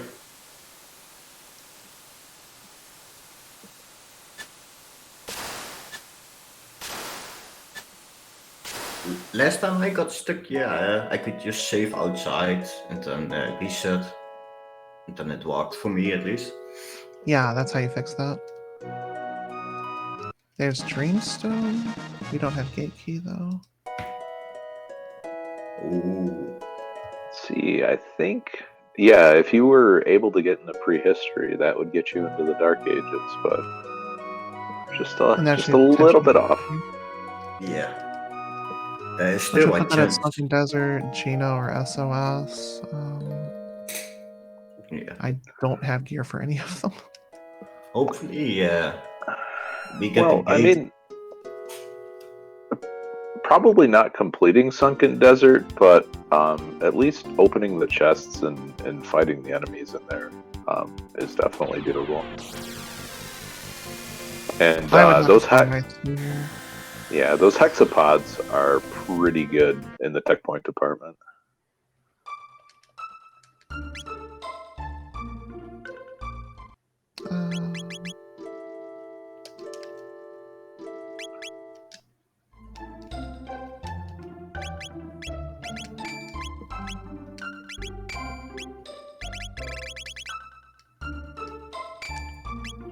Oh, he already has it learned. Never mind. That's because we got him at Cathedral instead of starting. Look This at actually this makes this a lot easier. Look at this know-it-all. Big brain strats.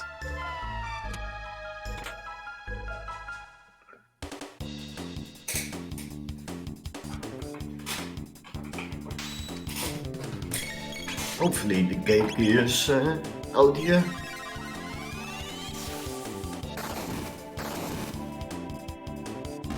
The reason why you want Ice 2 in some way, shape, or form is because of the hexapods there are physical resistant.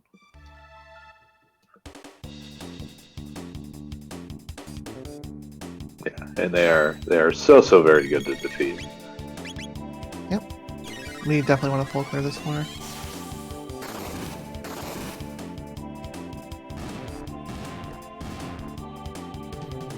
Yeah, that's the power of Magus.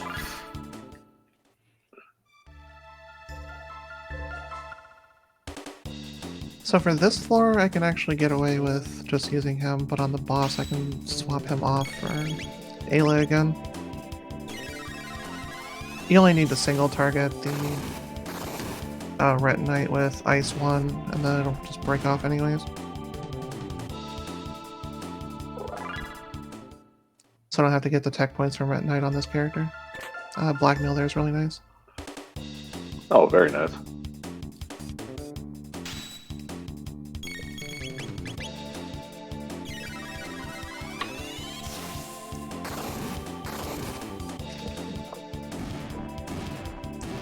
Do we have any time for donations?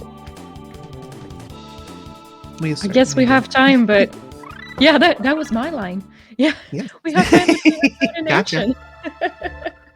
That just reminds me how my only playthrough of Chrono Trigger, I didn't get Magus because I thought he was a big meanie and I left him to rot. Nice. You can get a different ending if you do, so. Apparently he makes your life easier though.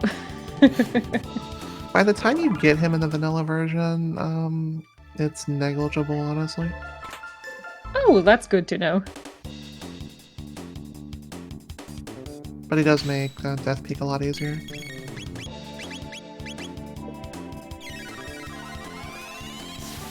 He's also dead weight versus lava spawn, but yeah.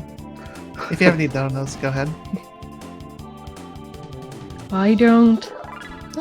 It's getting a bit late, but I understand. No worries. If everyone is still awake, we're still collecting donations towards Les Petits Rois, which is a foundation for kids with intellectual disabilities and or autism. And we are getting all of this money for the new project of making a smart home for all those kids who will become adults and will need to be autonomous. So this smart home will be adapted to their needs, which is really, really a cool project, actually. So, but yeah, incredible. yeah. Thank you for everyone for being so generous. If Lyra, if you still have some time, I could do all of that speech like in French again. You are 100% fine. I've already explained the mechanics to Ret Knight, so go right ahead. Amazing. Donc, bonsoir tout le monde, si vous êtes encore réveillés, si vous êtes encore avec nous ce soir, ben merci d'être là, merci d'avoir choisi NoReset en fin de semaine, puis de passer du temps avec nous, puis merci pour votre générosité tout le long du marathon, c'était super apprécié. Ben, on est toujours en train d'amasser des fonds pour la Fondation Les Petits Rois, qui promouvoit l'éducation et le développement des enfants atteints de déficience intellectuelle avec ou sans troubles liés au spectre de l'autisme. Leur projet actuel, c'est une maison intelligente, super techno, parce que ben les enfants avec des déficiences puis avec l'autisme, ben un jour ça va devenir des adultes puis ils vont devoir être autonomes puis ils ont besoin d'un lieu de vie qui est adapté à leurs besoins. Donc c'est ce que les Petits Rois mettent sur pied en ce moment. C'est vraiment très cool. Puis ben on a déjà battu tous les records ce week-end. Fait que merci beaucoup d'avoir été avec nous puis d'avoir été aussi généreux du fond du cœur. On l'apprécie beaucoup. Fait que ben restez avec nous, c'est la dernière run de la soirée, c'est Chrono Trigger Randomizer et Lyra fait une très très excellente job. Fait que merci d'être là. À bientôt. Alright, take it away, Lyra. Thank you so much. So you saw there actually just tried to rock through the bottom there and completely failed, but you can rock through the top for some weird reason.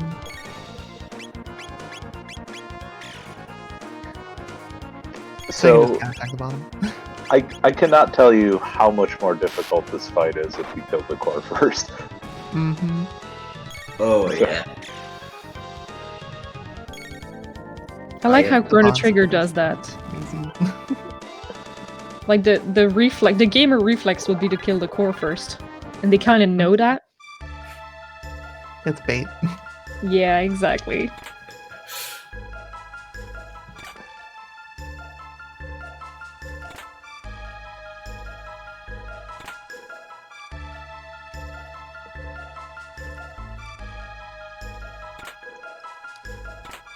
So not much here item-wise. When you kill Ret Knight, there's a power tablet spawns right here though.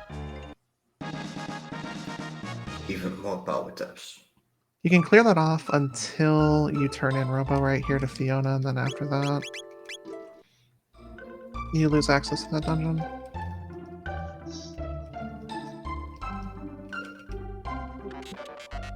Sunken Desert is very good TP farm though, so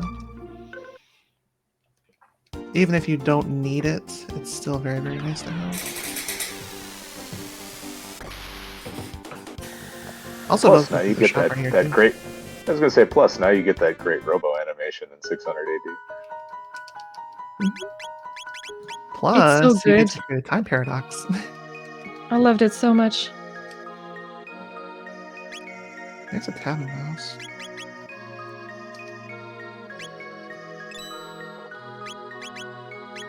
Blackfest also a nice find. Lapis here is actually a good find too, but we've already found that elsewhere, which is going to be really good healing, because our healing in this comp is not that great.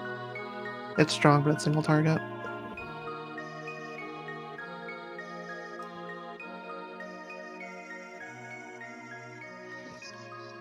Yeah, welcome to time paradoxes. Rebo pulls himself out of the void here and reactivates himself. This is like that picture of Spider-Man pointing at himself. Gets the ribbon for doing so. Feels sad.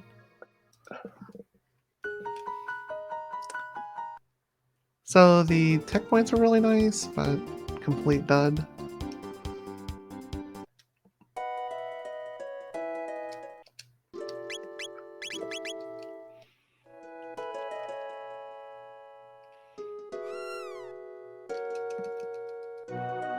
So I'm actually going to run through Giant's Claw here now.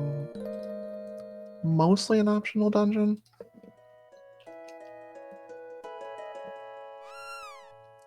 I will be skipping a lot of fights in there, but there are 2 fights I will not skip. Which fans of the community know which ones I'm talking about, but for those that don't, there are enemies in the game called Rubble. The only ones that spawn will either be 2 in this dungeon, the ones on Mount Woe, which is like 5 or 6, I think. And then there are enemies that are like that on the Blackbird Wing, which function the exact same way. They have very high evasion. If you manage to kill them, they have about 600 HP or so. They're worth 50 tech points apiece in the randomizer. I believe they're worth 100 in the vanilla, though. Incredible sources of getting your skills ready for the boss fights and the end of the game.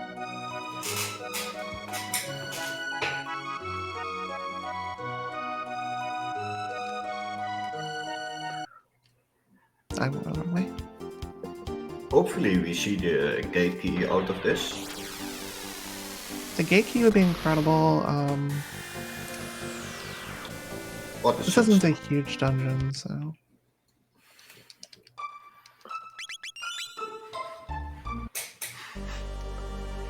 There's also a couple of tabs in here and a fair amount of chests for mostly no fights whatsoever. Ooh, sunshades. Yeah. I also feel like you're getting close to being able to take on the Sun Palace without the ideal gear. Mm-hmm. Yeah, looks like it at this point. Like, I have Ruby Vest, and then I have 1 Red Mail, and then Tab and Vest right there, so... Yeah. I could potentially push through now. You got a Mega Blast, but it's worse. You can upgrade past the Seraph song now as well. But... yeah.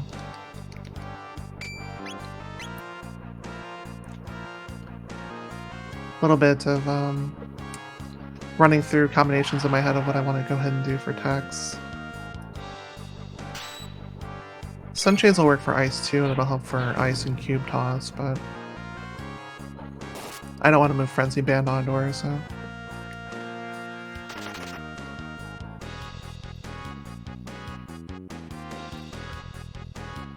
So this room is incredibly specific. You need to open the head by talking to it. That only works in Tyranno layer. Touching this top switch here will spawn a save point. You do not want to touch the right switch, it'll spawn a fight with no access to progression. And then you'll chase the kitty downstairs. This room right here, if you exit and go back in and then touch the switch, you will not spawn the fight. Otherwise you will. It spawns the fight in Tyranno layer though, regardless of what you do. That's another fight skip. Power tab over here. Another tab. Another Sunshades. Oh wow.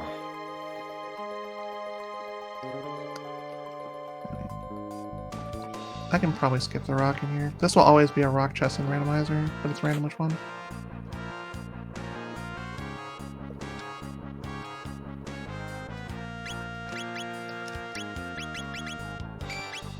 I'll potentially gold stud that later. Actually, I'd just rather do it now.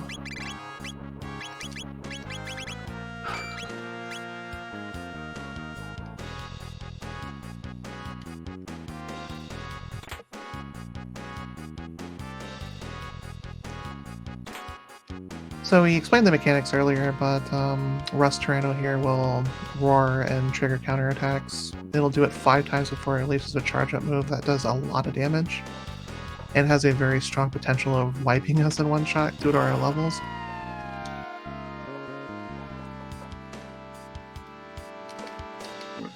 Yeah, anything that you can do to sneak in extra turns is ideal, and Rage Band, Frenzy Band is a pretty good strategy for those.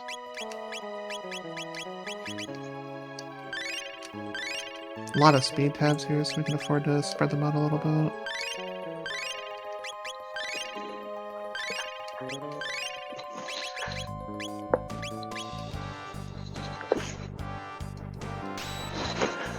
Also, giving yourself haste, which I do have access to already, would be another great way of dealing with that as well.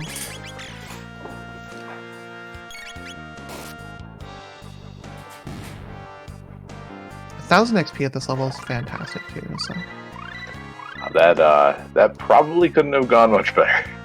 oh no, that was perfect RNG actually. With how high of evasion these things have, that 1-2 was amazing. We made up for it here though. Law of averages. Yeah. So this is button mashing because these things will run away after like 4 or 5 turns. So hopefully something will hit. We have 1 hit for 200 there. They have about 600 HP. Yeah, so we've found the Chrono Trigger metal slimes. Yep. Yeah. And Lucas saves the day. Tailspin and Fire Whirl. We're starting to get all of our good techs right now, actually. They're not endgame, but they will carry us through the rest of the boss fights.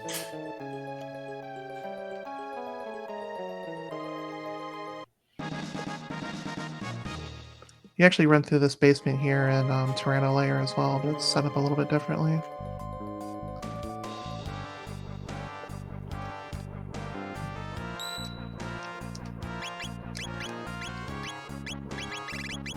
Save point, please. Yeah, that will happen sometimes. So we're about level 23 here. That's usually a strong item of some sort. We generally want to be around 30 to 35 in order to finish the game. Anything before that, you just don't have the HP to survive all the AoEs that Lavas will throw at you. Because depending on your gear, you can start hitting for like 400 or 500, then you just can't keep up with it. I mean, what's a grandstone between friends, right? Yeah. Shy knows exactly what that means. Just wait. I had something set up. Edge knows. Shy is often the victim of grandstone deaths and wipes, actually, so... I have the very opposite problem with that, though.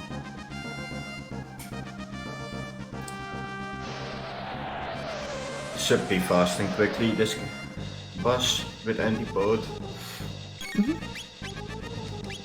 Antipode 2, and then... You can't rock throw it, so you have to cat it, because Tailspin doesn't do that much damage. Tailspin is considered magical damage for Ayla there, and her magic stat's awful, so... You want to use her for a combo for Fire Whirl and nothing more. Wrapped up that fight before it even started roaring. Nice. A nice elixir. He's gonna roar for us anyways, though, because he's gonna miss us, and we'll miss him too. This will give us another key item. There's the gate key. This was mandatory. Nice.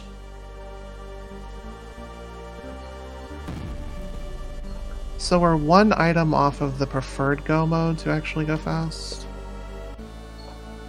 Which Nizbel 1, Son of Sun, or Mother Brain might have it. Reptile Lair is pretty fast as well, so... But that opens up Mount Low, and we would need to do it anyways, but I would rather have the peace of mind of actually having the Ruby Knife first, preferably.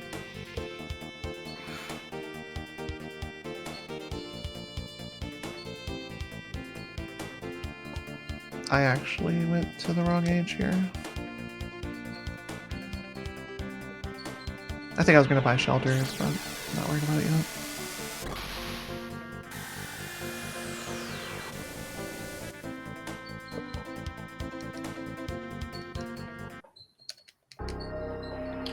Sunpaths. Yeah, I'm going to buy more in a second. Yeah, so this is a fairly gimmicky fight, and if you're not ready for it, it can definitely hand you a brutal defeat for sure. Yep. But we are pretty well set with fire and absorption and resistance gear, and the shadow attack should not do that much damage at this point. So. Out of the remaining checks I have before I have to start digging myself into holes, this is actually the fastest one. Yeah, this is one that you don't mind doing early if you have the gear for it. It's just it was not available to us. So I see a lot of folks try to hit up shops.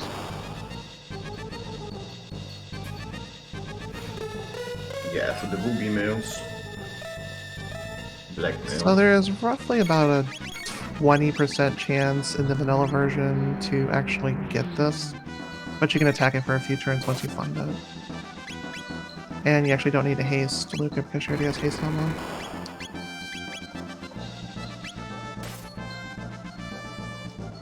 We're getting ZARNG'd here. Oh no. Which ZARNG is the wonderful terminology we use for one of our community members, Zardia, which refers to RNG that is not good. And these two know all about it. Zar is great at discovering new and exciting ways to lose a run. Yeah. And it's it's not even his fault. Most of the time, it's just the game. I've never seen that before. A game do that before. Sort of RNG.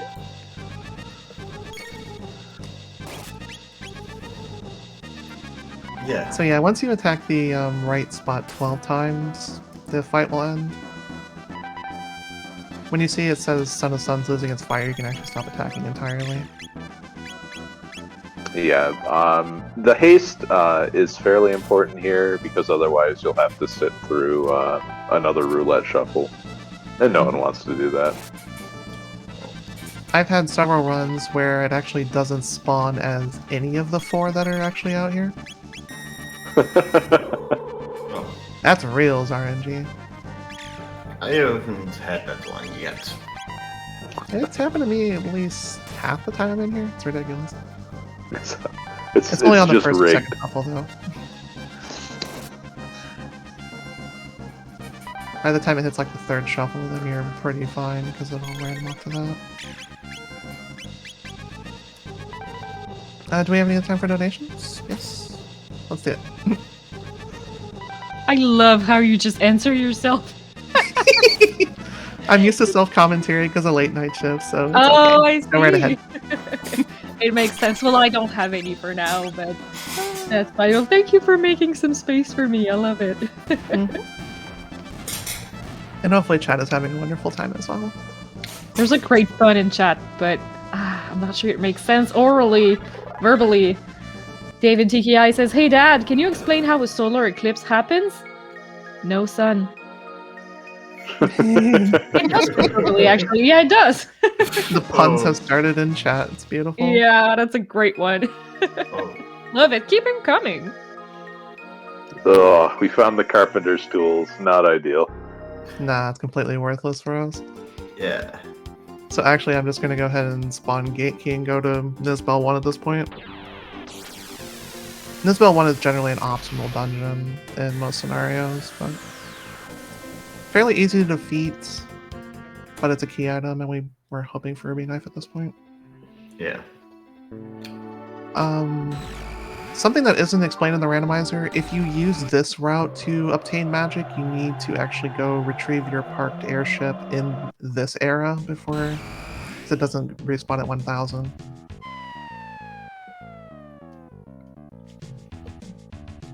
These fights are skippable. You can actually run from them too, so if you don't have like Ice Toss here, you would want to skip these anyways.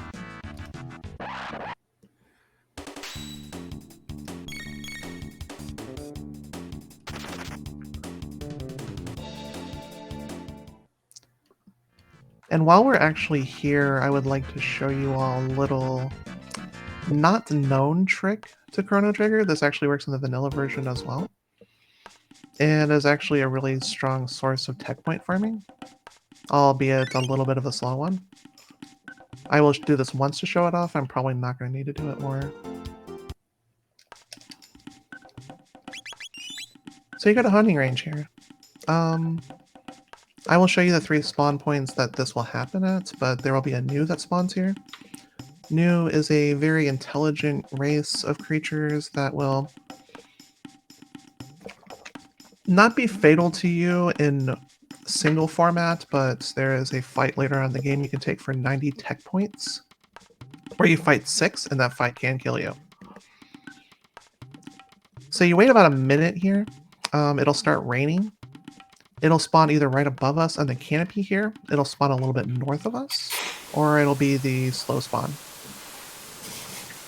When it's the slow spawn, you go up the vines here, go down here, and head across the little hidden bridge right there, and there's your new.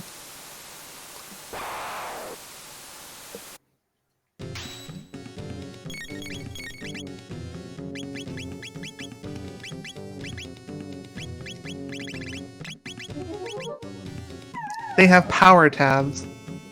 Oh, wow.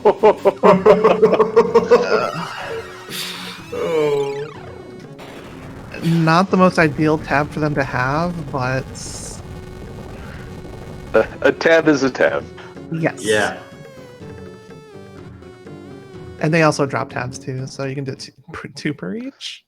Oh wow, that's certainly better than Third Eyes and mops. Yep. The first time you do that fight, you are guaranteed a third eye as a bonus drop as long as you don't leave the area. In order to make the fight respawn, you do need to zone and zone back in. Because even if it rains again, it will not spawn new because you've already beaten them. So for Nizbel here, this is where all the white meal comes into play. If you wait on any of those guys to make other holes, you can potentially get treasure chests from them. I don't care, so I'm just going to keep running through them. Yeah, at this point in the run, you just want to get the key locations done. Yeah, once you start following the road to go mode, no matter which one you choose, there are far more efficient ways to get experience and tech points.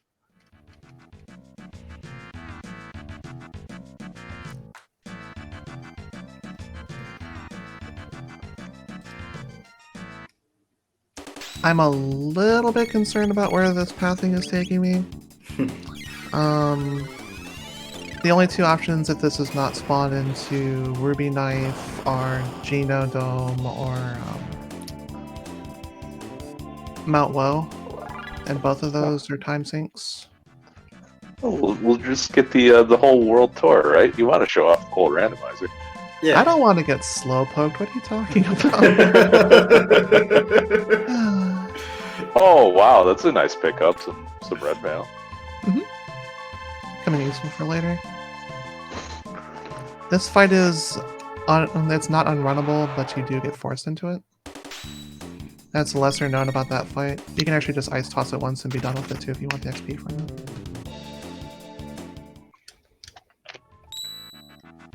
Well, basically, like you already have Slowpoke in your party, so The run is cursed. But yeah, you switch from red to white mail here. Or if you have white vest as well. I didn't buy any, but it's not really mandatory here. Yeah, Nisbel 2 maybe a little spicier, but Yeah, Nisbel 1 just melts. He has about 3,500, maybe 4,000 HP. I think it I might was be a little bit off on my 1,000. numbers.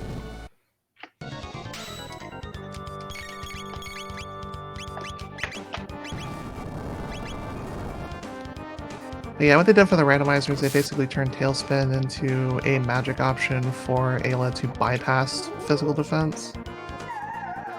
It doesn't do a whole ton of damage, but it's better than being fully resistant. hey, another shockwave. What a shocking scene this ended up being. I am positively electric over these results.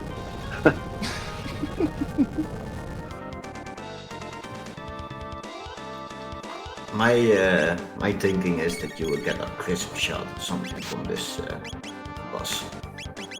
Fetch Quest of Doom.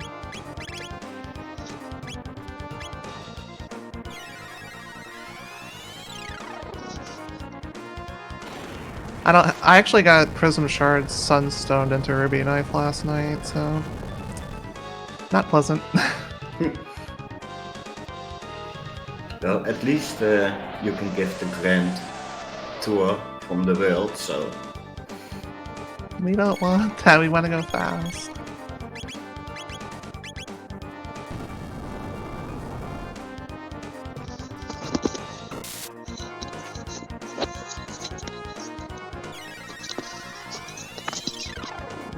Yeah, we do have time for like one fast donation. We can kind of go ahead and go for that.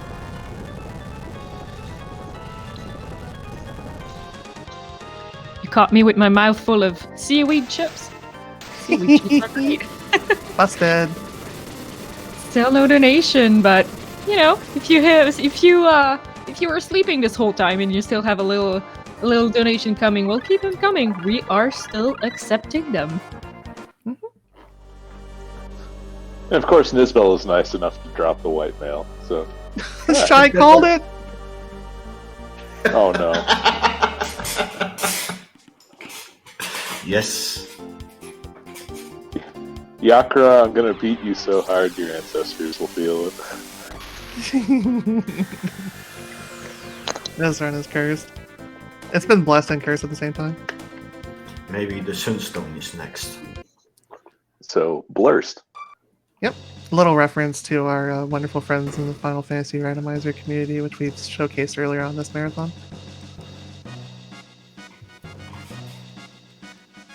So we go here, talk to the king, and they go and pick up the what do you call it?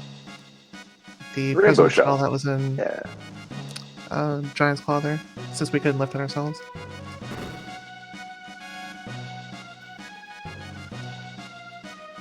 But yeah, there's been several runs where I've forgotten to talk to the king in 600 and got really lost. Normally, when you're doing the run in vanilla, Giant's Claw would just open that up anyways, but it works differently in the randomizer. I need to heal here, actually, Yeah. and pick up a couple of shelters while I'm thinking about it. And fun fact, to start the trial, you need Mala as well. So, That's correct.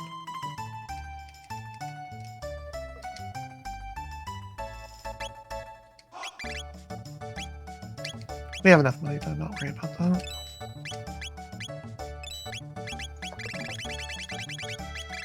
I was gonna say we have plenty of things to sell at this point.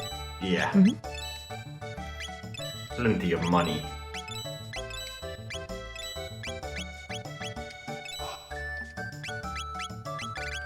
I'm gonna go a little paranoid here since I used a bunch of them last night. Oh yeah, you will need them sometime. Grand Stone.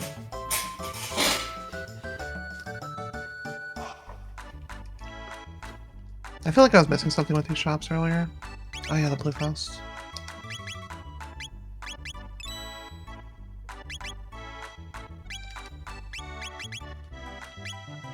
We'll be coming back here to feed the cats later too. Yes, priorities. I have donations if you have a second. We have plenty of time. Thanks. We have Captain Charisma 57 with $5 qui dit Félicitations tout le monde, ce fut une belle fin de semaine réussie. So he says, Congratulations everyone, this was a very successful weekend. And I agree. Je suis bien d'accord avec Captain Charisma. Manix86 avec $5 aussi qui dit Hi Anma, we are here, I promise. Thank you, Manix, still kicking.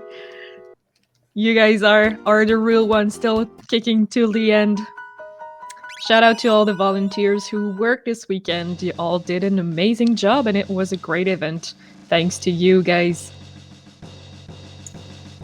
Thank you to all the people here at NoReset, the fans, the people working behind the scenes to make this all a reality, the runners, Ed, Shy, everybody. Like, thank you all so much for being here today, this entire past 4 days.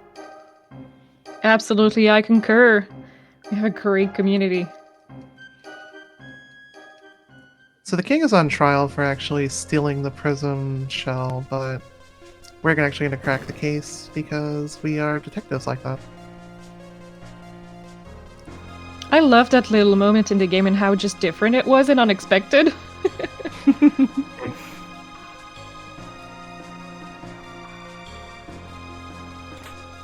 I went down one too much. Outside of the trial, you can go down there and potentially get some food from the chefs, but not really a big thing. These are the vanilla enemies from the beginning of the game, so you have nothing to worry about from any of these.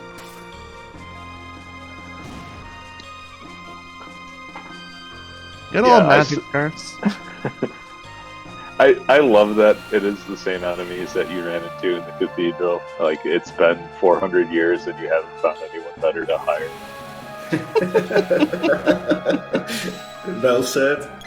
Yep. I guess they're just remaining loyalty to their families though, because they have the same in the cathedral. So. They just have a really good contract. Loyalty and dedication. Love it. Hey, another shockwave.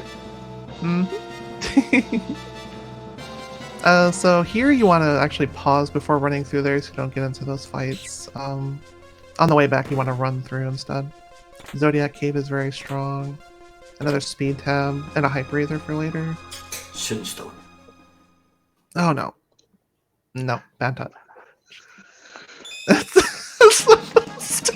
Shy is cursed. Oh god. Nice. Nice.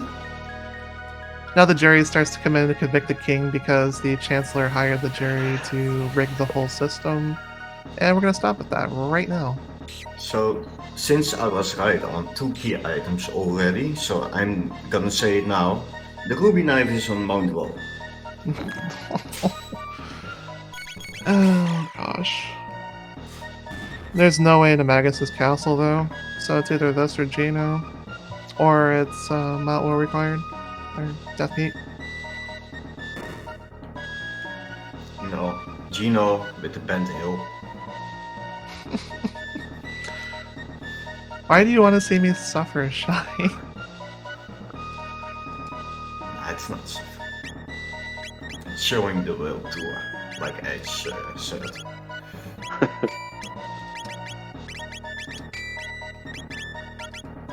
If you have confusion resist here, which we do have one amulet access, you would want to use it, but I'm not too worried about it. We should be able to blow this fight up pretty quick. So the jury was rigged. They're about to incriminate the poor king who did nothing wrong. Yeah, the guy on the right is standing there like, what do I have to do to get a bribe? You're correct.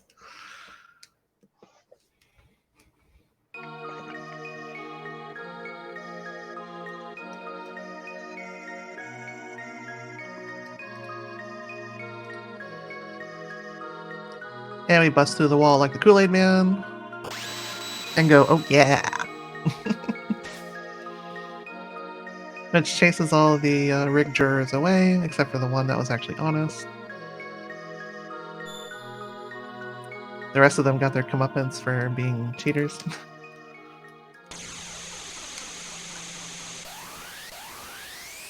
And we fight the big bug part 2.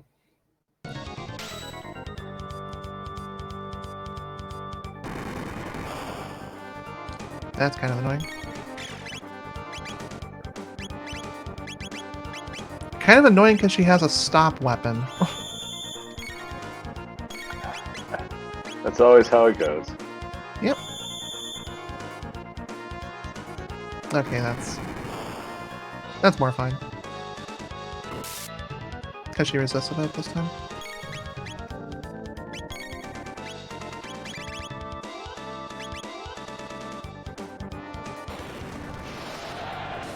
You don't get to see this tech very often. It's actually a pretty strong magical clear. That's a fair amount of damage, too.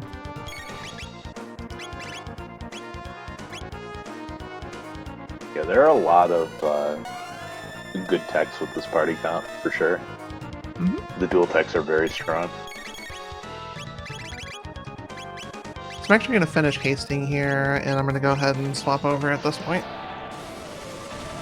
Be going to Antipode 2 and Rock Throw instead. Yakra here will also leave a parting shot of a needle attack that hits the entire party. You want to be at least above 200 HP to actually survive it, though.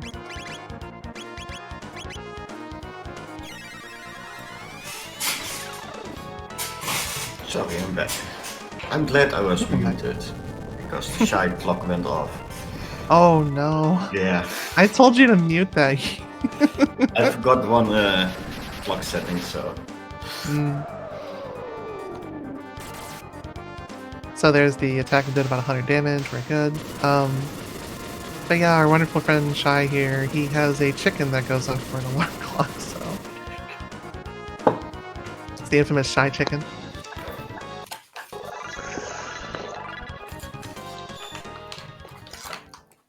So if you remember the Chancellor, we are not freeing the real one this time, just like we didn't the last time.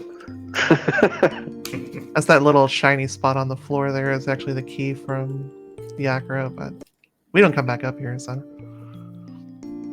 He gets to live the rest of his life stuck in a box until we free him after the run's over. Or they'll eventually find the key by themselves. We don't have to do a thing. Just we prefer to have these problems fix themselves. Well, the Moonstone can lead to the Sun, and then Sunstone, Bent Hill, Vegas Castle. Well, that I is would true. cry on stream. If you have to do the Sunstone anyway, at least you can get something from Melchior. Yep. Yeah. So they changed this in the randomizer, actually. It doesn't give you access to those particular items anymore. It just gives you a key item instead. Which, in the vanilla version, you have the access to choose between 1 prism dress or 3 prism helms. If you're going to go New Game Plus farming, I recommend doing that like once and then going through Black Omen a couple times. Which Black Omen will let you access it multiple times if you go through 1000 AD and go backwards through time instead of going forwards through time. If you go forwards, it is a dungeon that does not respawn. We do have time for a donation if you'd like. There's nothing on deck for now, but keep it up. You guys are doing great. Thank you. So you want to make sure you listen to the jingle and fix all that. You'll see that little frame shutter there. That means that actually triggers the flag. I did not do that last night during my run. I tried to speed through it and it did not work. I had to come back out here again. So it was like another minute or so I lost. So if this is not Ruby Knife, only Genodome is available to us, or Death Peak. And we're already at 227, so... This has to work, or we're gonna have slowpokes probably. Because Black Omen takes a long time to go through. I still believe in Londor. But we have no pieces of the Mazanu. You can get it now. One. Shy really has it out for you. Yep. Shy Curse. Another fetch quest. Yep. We get to see who's in Frog's house 2.5 hours later. See if Chrono's crashing there or Frog went home by himself.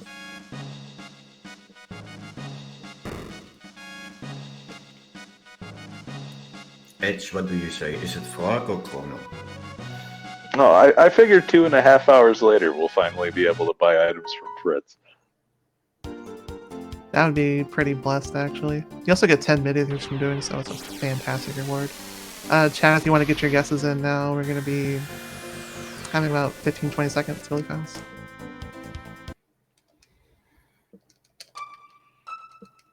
There's also a potential new spawn in here, but it's completely random and erratic.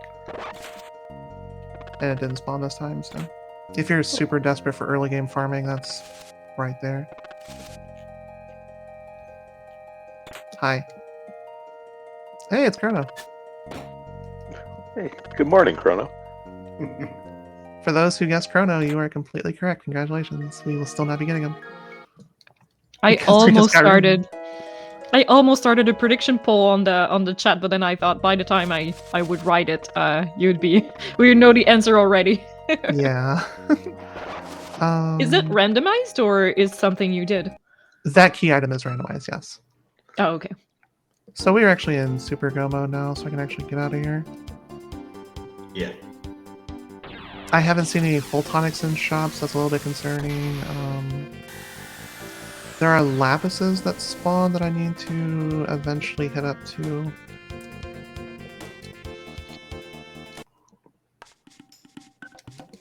So Yeah, far. your single target healing is pretty solid. So the I have lapises, I melee. think, yeah, the lapises will cover that. But certainly would be nice to have some full tonics.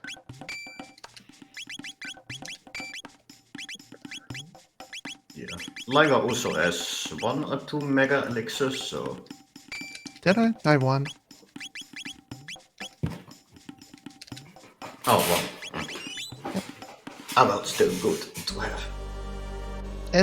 I wouldn't mind another one, but they're generally boss spawns. They don't really spawn from chests, so... So in order to crack this area open on the left side, you do need the Dreamstone. So that's why we were digging for that one. Yeah, and then digging for the Ruby Knife as well. Yeah.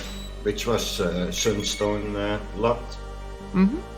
Which is really funny, actually. Genodome would have been the incorrect play here, but also the correct play because there is a ton of experience points and tech points you can get from there. It's a little scary without shadow armor, though, for the boss fights and the little turrets there.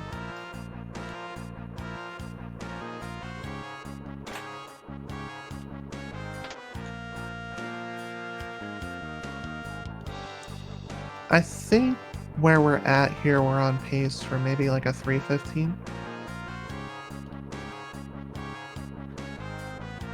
I do need levels though, so Yeah. And I will be farming staircase a little bit harder than usual. and if you get double Grandstone back to back, it's gonna be awful. I actually did the wrong thing there, but it didn't turn into anything. So I didn't explain that room because we skipped through it, but there are various like teleport points that are hidden on the floor there. He can bounce you along everywhere and throw you into some fights too. There's a couple chests in there that are fairly annoying to get to, but I don't know the pattern, so I'm not even gonna try. These fights are particularly time consuming just because of their animations. One enemy will attack another enemy and just eat up a ton of time. Yeah.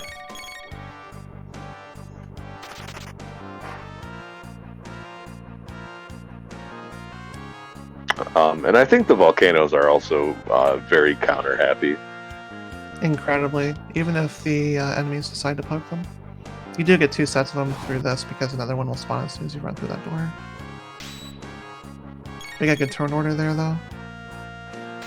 Yeah, if you can run away before they even get a chance to move, that's a pretty good fight. Mm-hmm. Yeah. Normally they always go first though.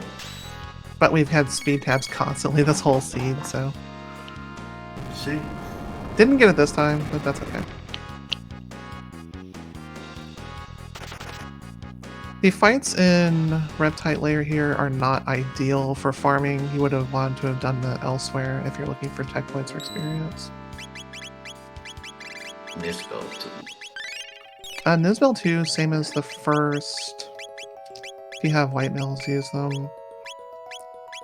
You might not even have to actually take those attacks. That's how short this fight is. He has about 5,000 HP or so.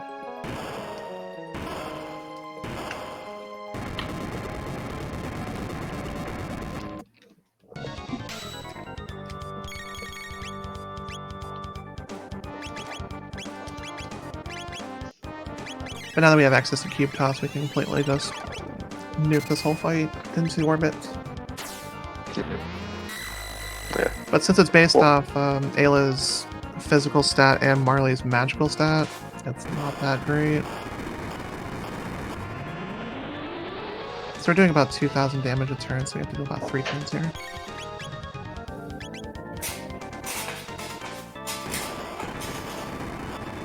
I had a couple of seeds where I had to run Robo in here. Oh no. Shock. Yeah. That's no fun. So there's actually other flags in the randomizer that we haven't used for this seed, and one of those is actually one of Shy's favorites, which is randomized text. You want to explain that one for us, Shy? Yeah, well, every character just starts with random attacks. Could be Flare, could be Mega Bomb. Yeah, basically every attack out there. Could be Charm, could be something completely useless like Provoke. Yeah. Or multi-kick on Ayla. Yeah, so with randomized text on, you often find yourself getting a lot more experience sort of distributed across all of the characters. It's kind of like I'm just digging out this one combination that will help me cruise to the end of the game. It can either be really good or really bad. Yeah, the downside is sometimes it will just render a character completely unusable. Yep.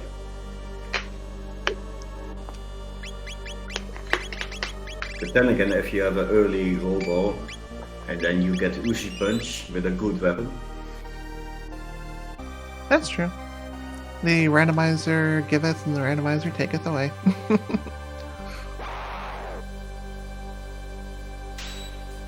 But yeah, these fights are completely skippable.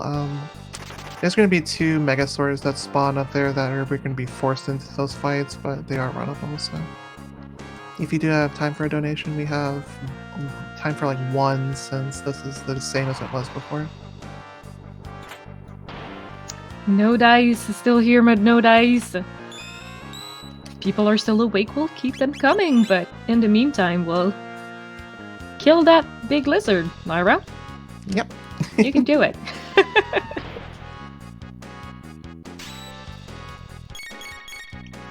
So the good news is, since we came here much later, we do have the HP to actually survive the nukes that Azala and Black Tyranno will throw off if there's given enough time. I love the You might have animations. 300 HP. I love the animations of these pterosaur enemies. They look like they're trying to pull up an invisible pair of pants.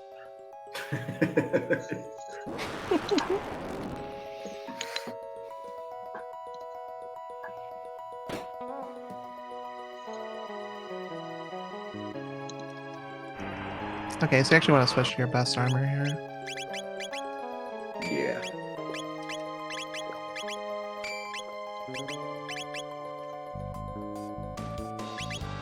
Yeah, I think I can actually go with that.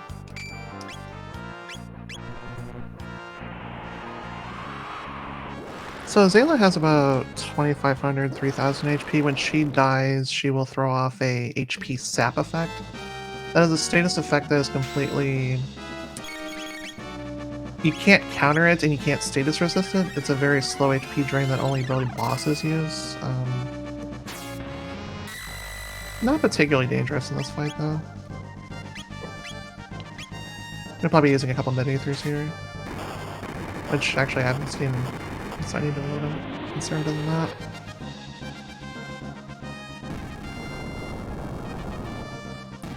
So when Azalea dies, you have a couple turns before she actually charges up to attack you with Black Tyranno, so we do have time to haste up here Yep. and heal up too, so you can just use med tonics here.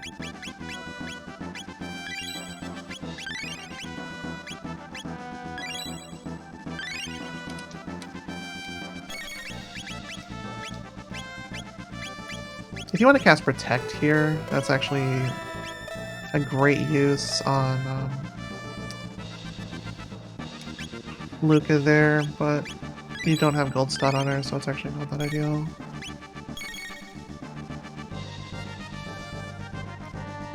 Okay, and now fire away with everything you have. Yeah, This is until actually the black. point in the run. Sorry, go ahead. I was gonna say until the Black Tyranno decides to drop his defense, you're gonna be doing just double digits. Mhm. Not worth it. Yeah, so yeah, I plenty of time. believe it's like 12k HP. I believe it's less. I think it's just 10. Mm. But I was going to say, at this point in the run, if you want to go ahead and swap Luca off to Gold Stud, her MP costs are ridiculously expensive, so... She would actually, like, lose Sunshade access at this point if you have Gold Studs, which I haven't on. There's a high chance of the second Golem fight in Ocean Palace dropping at least another Silver Stud, which will actually help us out as well. I would drop Frenzy Band at that point. Yeah, this is one of the major issues with Luca in the end game is sort of the equipment inflexibility. It's sort of a lot of the characters you can build very differently, but Luca requires pretty much the same investment every seed. And she's very resource intensive, but kind of worth it in the end. Yeah, very powerful as well. It's just you know, there are a lot of seeds that just aren't as tab generous. Okay, we actually got it. Another Valkyrie. Wow. So there's actually a cutscene here. So y'all get to watch that really fast.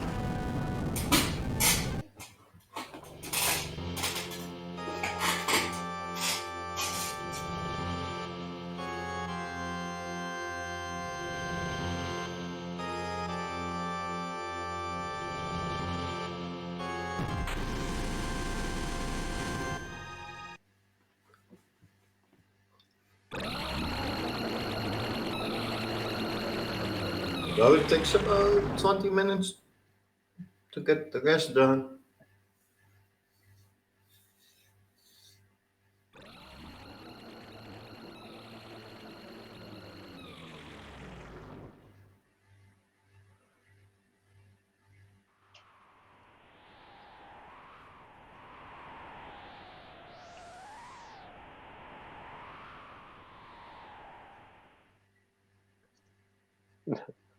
Hooray! Reused wind sound effects.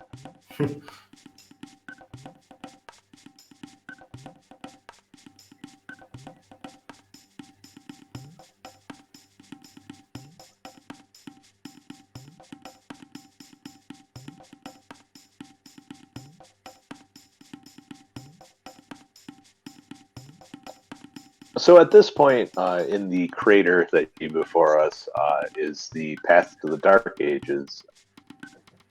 One of the reasons you need the Dreamstone, and then the Ruby Knife is also the way that you finish sort of the Ocean Palace segment of this Go mode route. Yeah. I really hope they're gonna add Blackbird in the later version.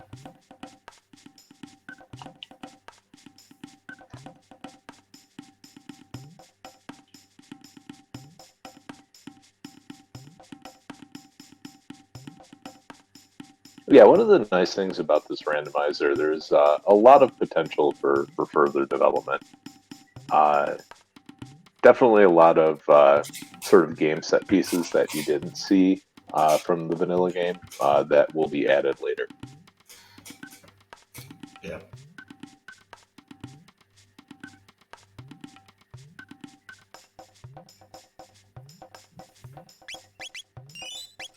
Okay. I'm curious. Sorry Oh, about that. you're back. Okay. It's just a very good opportunity to go AFK for a moment after you've been hydrating for the past 2.5 hours. Absolutely. Well, I'm happy to know you've been hydrating. Yep. Always stay hydrated. Stay hydrated. Make sure you stand up and stretch. Stretch your fingers as well. You don't want to be holding on a controller for a couple hours at a time because it does not feel good. It's later Very on good life. advice. Yes. Stay healthy. Stay positive. Stay happy. I'm actually just going to shop check here. I'm not doing anything else here, which is actually on the first floor. Yeah, and there will be one more shop up in the sky. Actually, 2 more. Oh, more white vest. The rainbow helms aren't too bad, actually. And shields. Nice.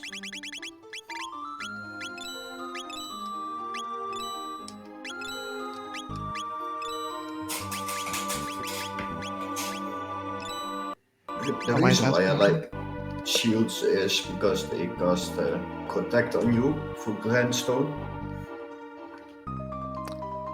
I believe those are barriers, but we do have protect on Luca there, so Barrier was magic, I believe.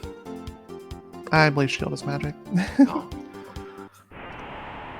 It's one of the two.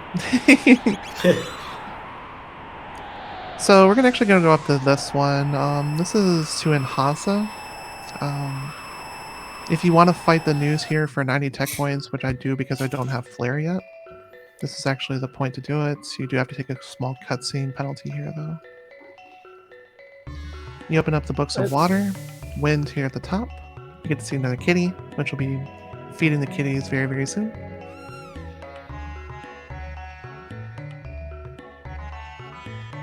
They remove all the dialogue from that, by the way, but there's a giant wall of text right there. There's the full tonics we were looking for. Do we have time for a Alright. donation? 100%, yes.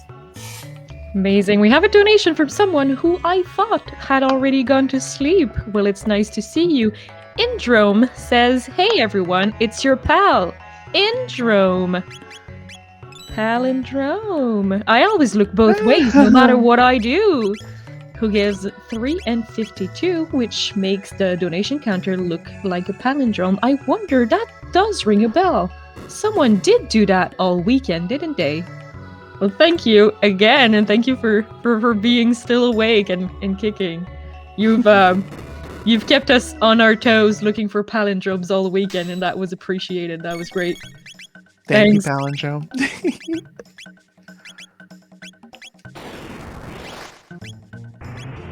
These do have power tabs, but I'm not interested at this point. I mean, they'll also, I don't know, maybe drop them. Hopefully. They'll drop one. But I just don't want to take 6 attacks and deal with all the animations instead. Oh yeah, absolutely. Oh, there's another safe helm too. Nice. Oh, that's a wonderful pickup. And Dino Tail also right on cue.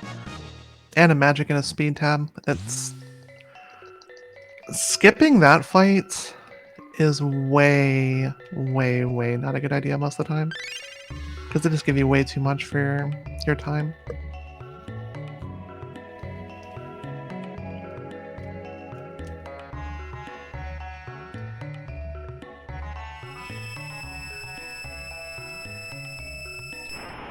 So I didn't see any black vests in shops at all, so this is going to be a little bit of a slower fight, but not by much.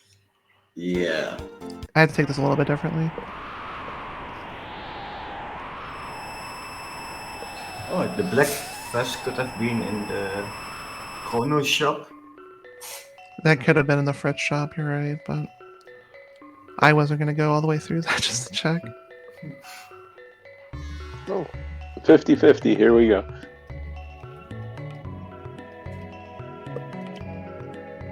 Mini there's I actually want to buy a bunch of. Yep. How many did I just buy? 16. That should be more than enough. Little known fact, there actually is one more tab here that you can get free access to. And that's one that people don't know about very much, so. Oh wow. You can actually see it from that main room there. You can see it sparkling on the wall, but you do not have access to it until you go into the library room. Another donation incentive I had thought about when I was originally creating this run was scratching the news back here, which is a little for fun thing. In the vanilla version, you come through this route twice. In the randomizer, you only come through it once. So you would actually scratch the news back here and go back to Kjar and scratch the one in the library who stole one of the researcher's magic tabs. But here, I'm just doing this for fun.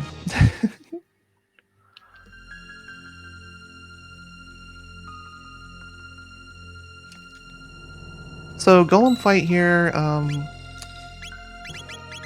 Golem will mimic the text that you use on him. We are going to be forcing it into a pattern of which we have elemental absorb for, which is most elements at this point, but not all of them. And there's a fight in the Ocean Palace where there's two golems, but it works the exact same way. So we're going to actually single target it with our strongest text from Luca and Ayla there, which I actually need to switch stuff over here. You have the wrong thing. No, it's you.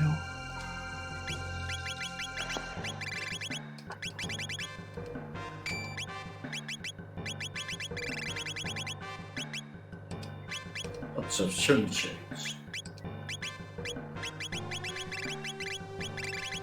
I'm messing the menuing up here a little bit, actually. You want Cold Stun. You want Sunshades. There it is.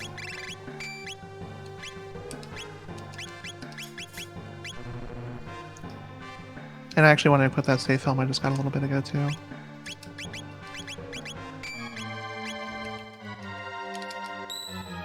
Save twice, but it's not a time loss or anything like that.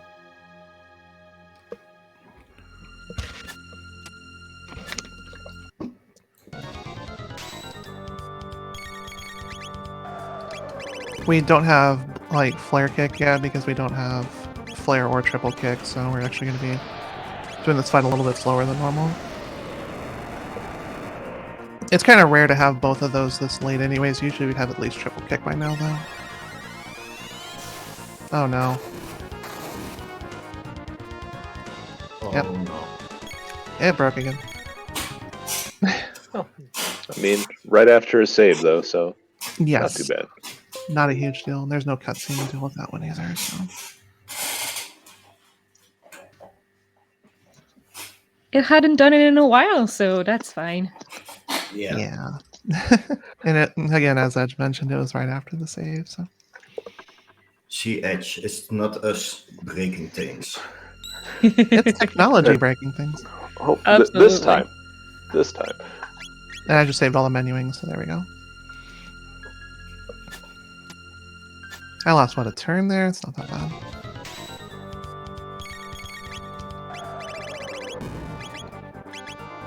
So yeah, I'm actually not going to cast haste here because I need to flip the boss back over to water elemental so we don't get attacked by fire or physical attacks.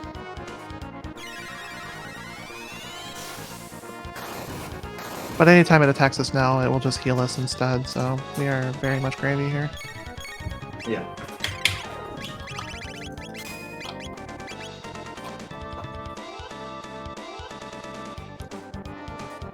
We also didn't explain the vest items will absorb half of the HP that your belt is damaged. The mails will absorb all of it. But the way this randomizer works, you want to go ahead and equip them anyways, because any absorb is better than actually taking the damage from it. That may potentially kill Luca. No, never mind. Blur. Blurp. It's a great sound effect if you ever want to have emote ideas.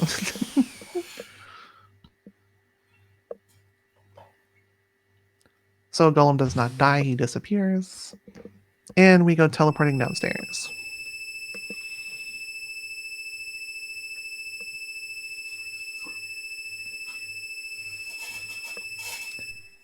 I am level 28, 29, so I'm going to need to do a bit of farming here.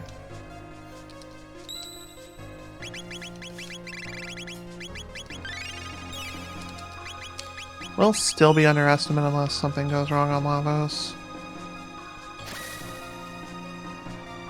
And it has to go wrong twice, basically. You can actually run from a lot of these fights in here, and I do recommend that because the Jin Bardus fights are just really annoying. You'll flip the switch on each side and then get access to the bridge downstairs. We do have time for a donation if you're interested.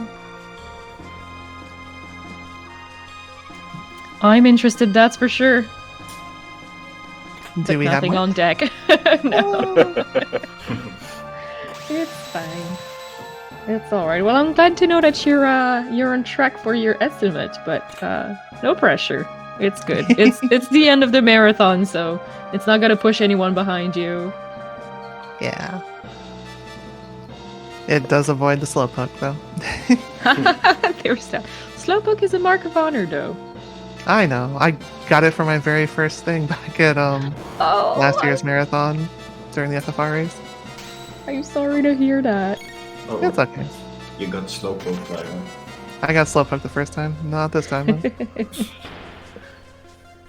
You know, Lavos has Oh, some gosh. things to say. With This was an kind accident. stuff. Yeah, Lavos will definitely have the last word. Yep.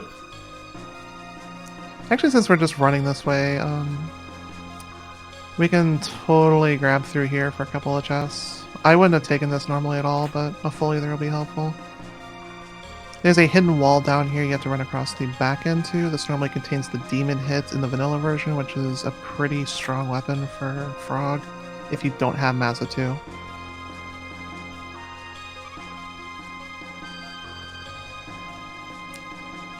But yeah, I wouldn't have done that if I hadn't taken that fight right there. I would have just skipped straight on past it. You can run past that fairly easily. Now, these fights right here, I will be taking all of them. Firewall should be enough for a shot.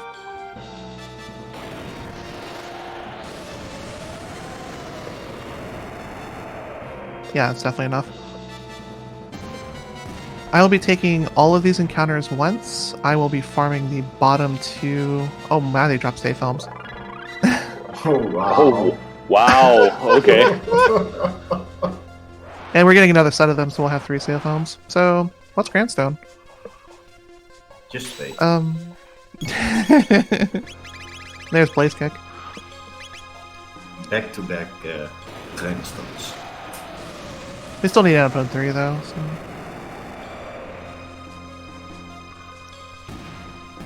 I'll farm the remaining 2 at the bottom there because the animation from the Omnicrone to summon the bottom staircase is one you don't want to have to eat a ton of times. That's why I farmed the bottom 2 instead of the bottom 1.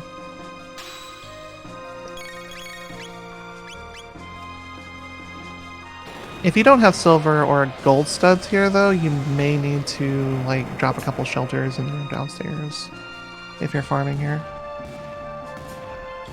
Or you can use the cheap eaters. Yeah, but that's slower menuing compared to a shelter.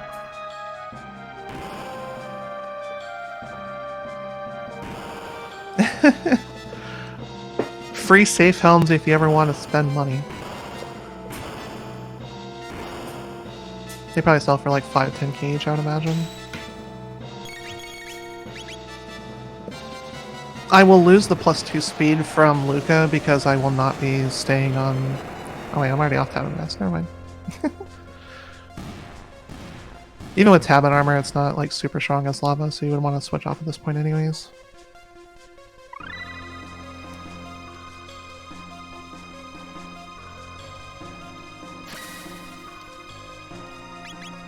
I'm leaving the blue vest on for now, by the way. I don't need that yet.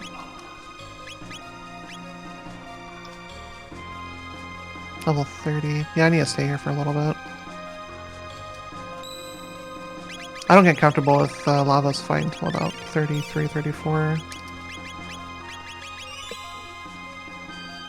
So this will probably be about 5-6 minutes of farming.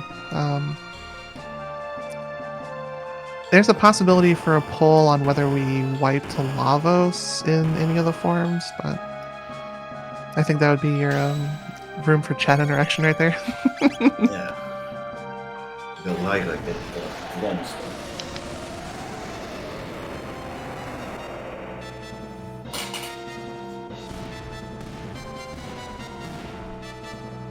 Well, Oh yeah, some people, 2000 HP. sorry, some people in chat are just discovering chess thanks to you. So that's good. I'm happy people are discovering more about this game. This is literally one of the best RPGs of all time. The Super Nintendo is definitely known for having an incredible set. It was probably the one console that had the strongest amount of RPGs out of all of them. Because you had Final Fantasy VI, Earthbound, Chrono Trigger, Mario. Like, it's also good. Everybody should play it. I have played Chrono Trigger very late in my life compared to like most people and compared to just how it came out. And yeah, and I was afraid it wouldn't like translate, that I wouldn't get the nostalgia people have for it. Because there's a lot of games that like when you've never known them at the time that they were relevant, now they're just a little like but not Chrono Trigger. Like this game is amazing. It still holds up. It aged very, very beautifully. The OST is still like one of the best, and it looks great. And so yeah, that was a really cool thing to play, even like 3 years ago. Speaking of the OST, actually, one of the things I do when I go to bed is I put some music on, just like fall asleep to it. Most of the time, the radio station will play Chrono Trigger music at the very, very start of the list. So it's just like, this game knows me. Oh, it's great. Someone in chat mentions Lufia. Yeah, that's also a good one. Yeah. Lufia, those games were amazing too, but I never got the chance to play them growing up. Just like I never got to discover Final Fantasy VI until way later on in life too, so... Yeah, this one also aged very beautifully. 100%. Trying to go through 3 right now, like the actual Final Fantasy 3, and not liking my time as much as I did with Final Fantasy 6, unfortunately. I don't like to talk negatively about games when I can possibly help it. Final Fantasy 3 is, for its time, good. It just didn't have as much story development as 4 onwards, so... Oh it's yeah, mostly in the gameplay. Yeah, absolutely. I don't want to trash talk it either. It's adorable. The characters are adorable. Everything's adorable. I actually like Raphia, so... Yeah. It's just more farming than the more recent ones. Which, yeah, I didn't grow up with these games, so I am also, like, averse to farming. 100%. Chrono Trigger As you can see, was we're actually so starting to well- hit like 2,000 on Fireworlds here, so... Oh yeah. Chrono Trigger was so well balanced for that though in the vanilla version for farming. You don't really need to do it. I definitely want Flare here though, so it's gonna take another couple attempts.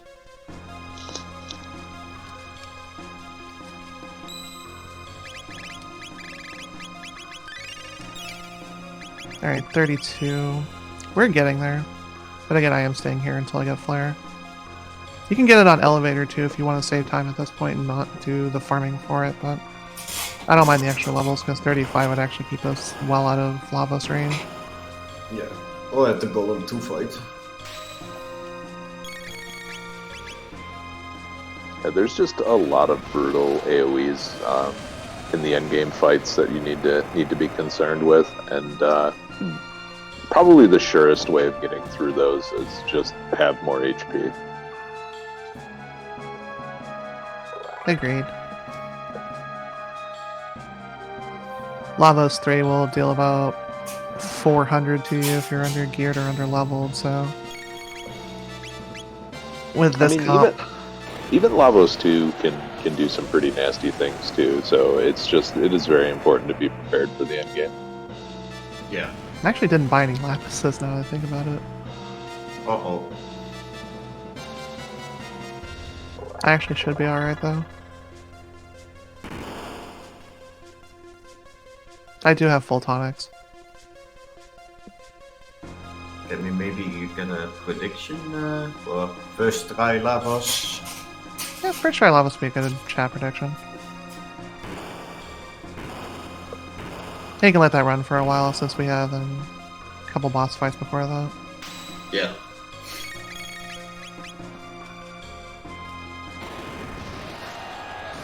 I'll run Ayla out of MP here and then I'll move on. That's about where I'd want to be for level range.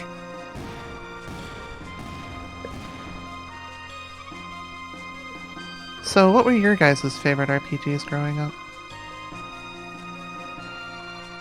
That's a question, everybody. Yeah, I'm thinking. What about you guys? Chrono Trigger, Lufia.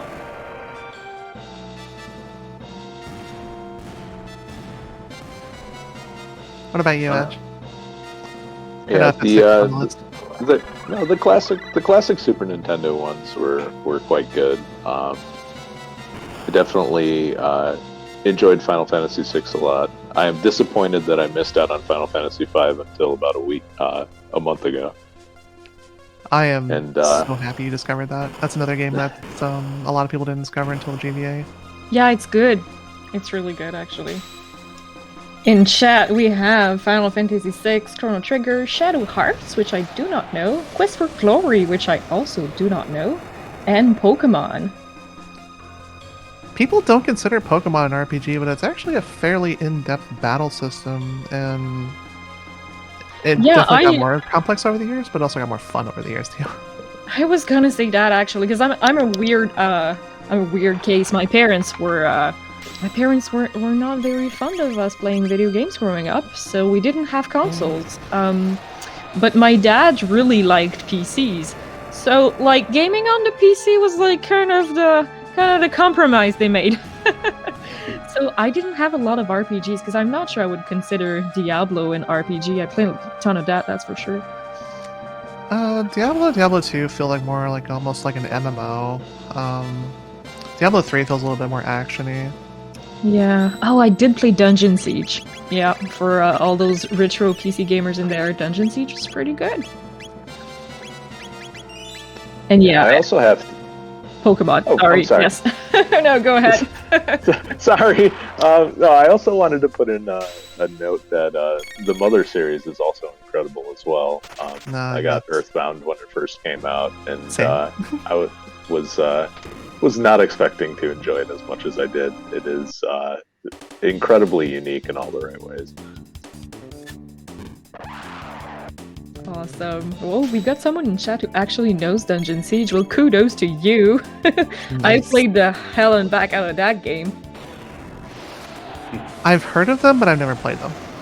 Yeah, it's not super well known. It was kind of knockoff Diablo because there was a kind of battle net that you could play with other people, and that's kind of where I learned my English, actually. Nice. Little Anne-Marie's first foray into chatting in English.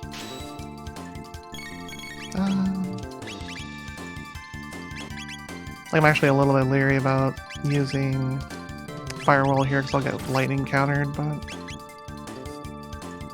if I auto first, I should have enough HP. Yeah, there we go. Never mind. We're good.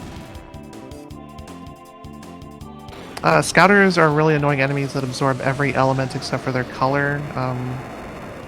Having lightning is kind of on the rare side for a lot of party comps, so you want to physical the yellow ones down because they can sleep you. They're actually the first ones to go that you need to get rid of first. If you take a lot of damage, this is actually a really good opportunity to use Tail Whip from Ayla, but I don't, so... physical cat attack them should be enough.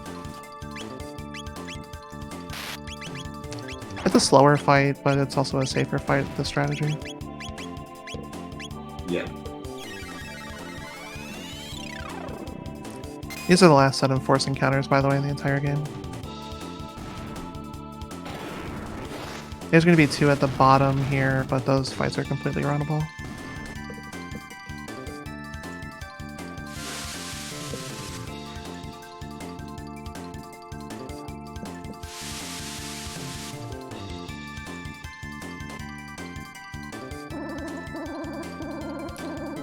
Their sleep is a fairly low accuracy, but it still can land on you rather late.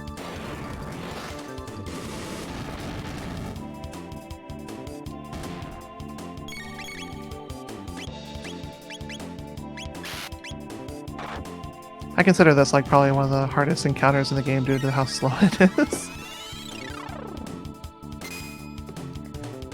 Thank you so much, Miss Lovely, for the love and the raid. We appreciate. Merci, Miss Lovely, pour le raid puis tout l'amour dans le chat. Ça réveille les gens, ça réveille, ça réchauffe nos os transis par la fatigue après 4 jours de marathon. Merci beaucoup.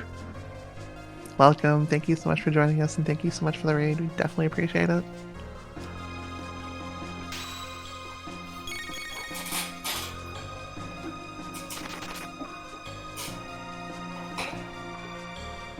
So coming up here is Golem 2. It works the exact same as Golem 1, except for there's 2 of them instead of 1. So if you have any other chat predictions or interactivity or maybe even donations, that would be a really good time for them too. Well, actually, we just got a raid from Simon Diamond G. Well, thank you so much. Merci beaucoup pour le raid. Merci d'être là ce soir avec nous. On est sur la fin du marathon NoReset. On a presque fini, mais vous êtes là pour le ending. Merci. Thank you for being there for the ending. Thank you so much for joining us. Yeah, we're still getting donations from Les Petits Rois. If ever you still have some coins in that pocket, burning a hole in it. So thank you so much for coming tonight.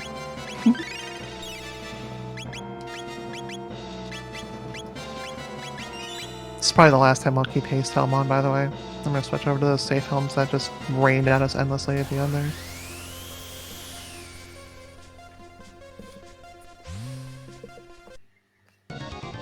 So yeah, exact same, except for we do have Blaze Kick this time as well. So this will go exceptionally faster.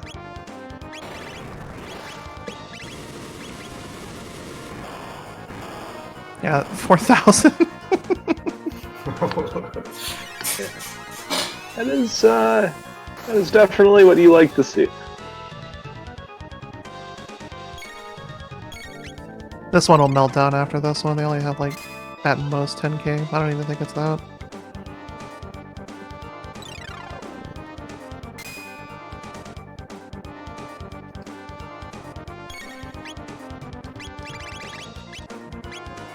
You don't want to kill them both at the same time if you can help it, though. Because double AoE can take off one of your characters that got Iron Orbed.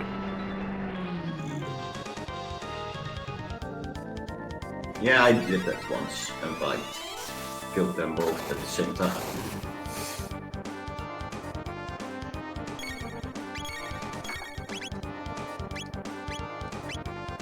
And we're actually okay here.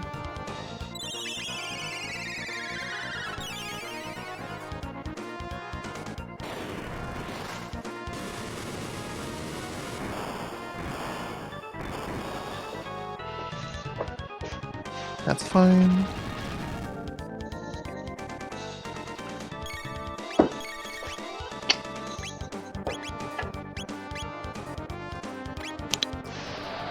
This should finish it.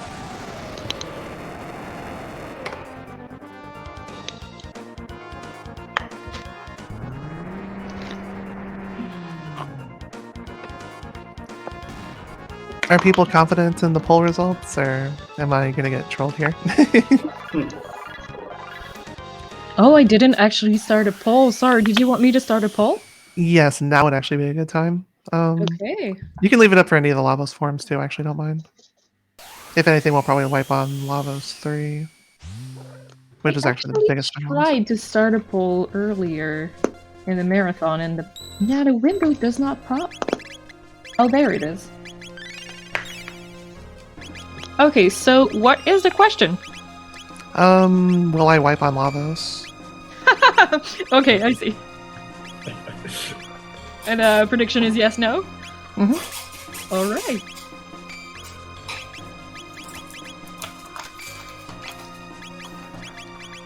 Edge, we know what to vote, right? Use those channel points. I'm actually paranoid about saving here.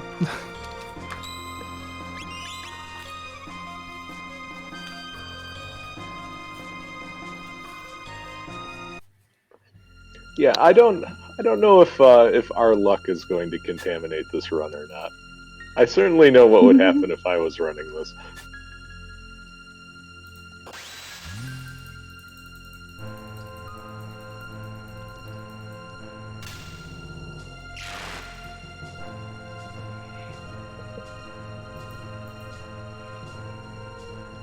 I do play a little bit safer than most runners, though, so maybe that's the difference. So let me know if you want to know what the poll looks like. We don't want to Lavos 3 jinx would be a good you, time. you know. Lavos 3 or the end is fine. Good, good.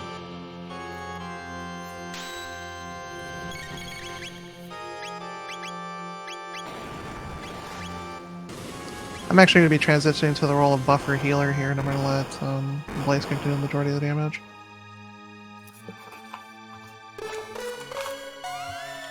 Lavos 1, I don't want to burn any of my full ethers here unless I have like 6+, I would say.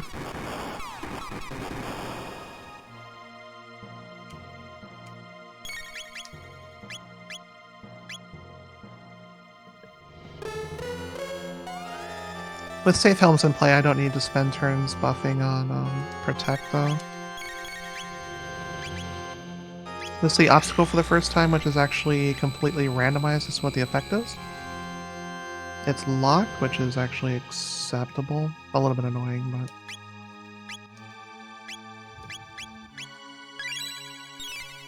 it'll take a turn to fix that. There are times when you will not find heals in vendors, and those are excruciating. If you have a really, really bad obstacle. That's actually going to hurt a lot.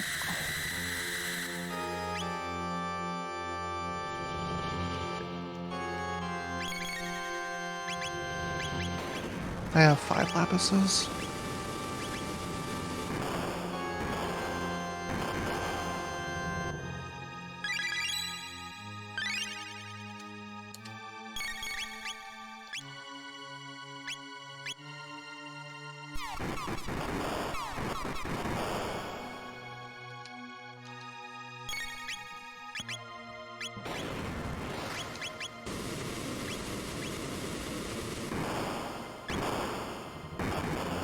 Okay, we're safe.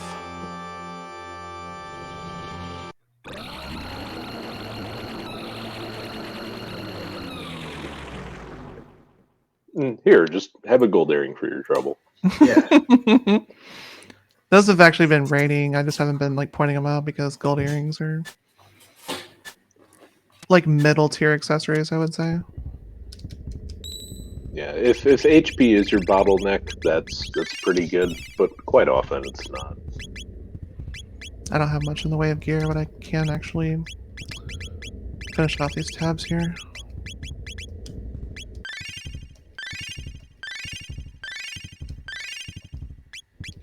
Three speed tabs.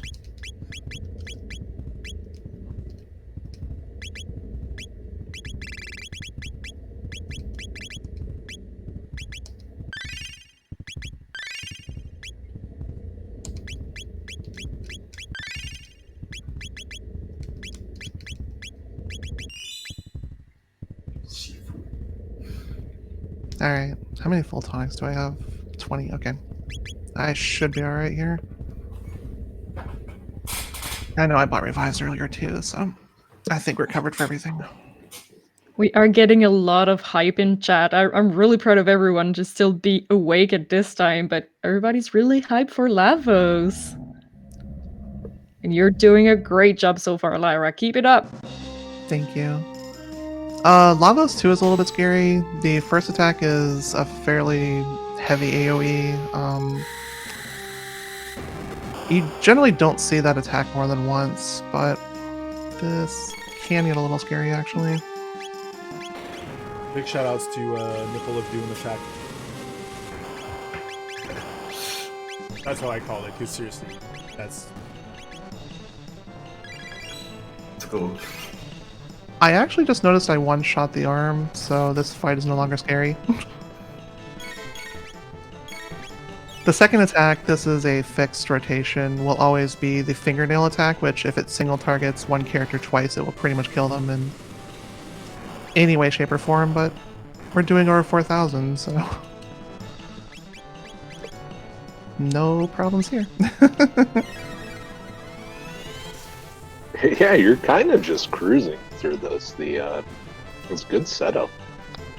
For sure. Once we Obstacle get can be a to, little bad here. once we get the obstacle, that's when Lavos is actually no longer impervious to our attacks.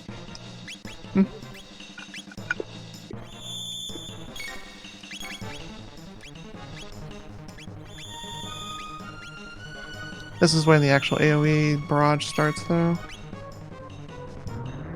Which you're actually going to need to heal a little bit.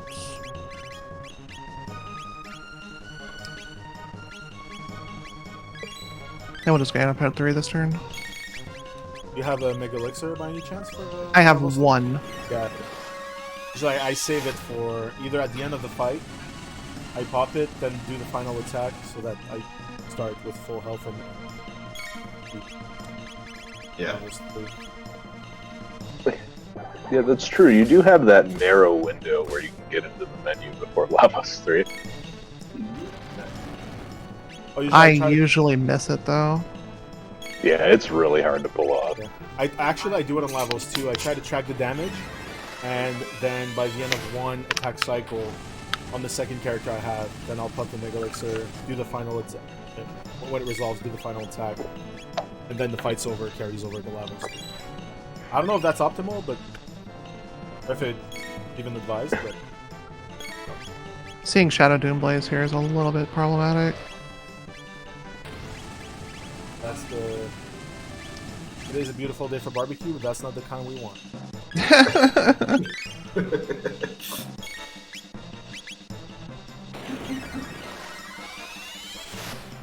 I have a little bit of an echo there. Yeah, I keep poking G about it, but he ain't reading. We got your stream through your mic, G-Virus. I did, but I muted my mic. It's just, honestly, it's only you we catch, because you're so much louder than everything else. Which I'm gonna fix right now. I heard Lyra. Hi. Hi. Just me. Oh, we're. Someone's fighting me in the poll. Uh-oh. Is it you, Didi? Aw, you mean person. I believe in you, Lyra. So I say you will not wipe. So I kind of spending all of my channel points here, but someone's fighting me. I miss Menio. This is actually one of those moments I would wanna pop Mega here, actually.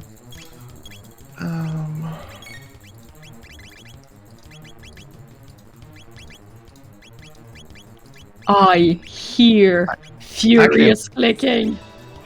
Hold on. I actually have regular elixirs.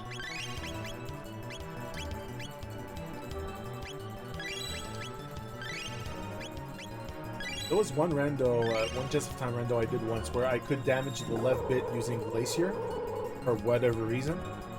I think that was a glitch, actually, because it's normally immune to magic. It absorbs it. Exactly, yeah. But I don't know what triggered that glitch. Was it when I generated the ROM, or was it because of something I did? I have no clue.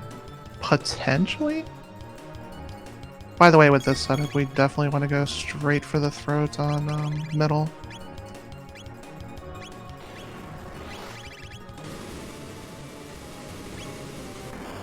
We don't want either Grand Dream or Dreamless. Those are the two we want to avoid at all costs. Yeah, Grandstone Grandstone, sorry. and Dreamstone. Killing either the middle or the left. I'm actually making turns. Will force the right one to drop defense. When the right one drops defense, I actually should start hasting here now that I have control of the fight. Oh, there's Grandstone. Woo! Oh, Grandstone. I'm safe helm though, so I should survive this. Yep.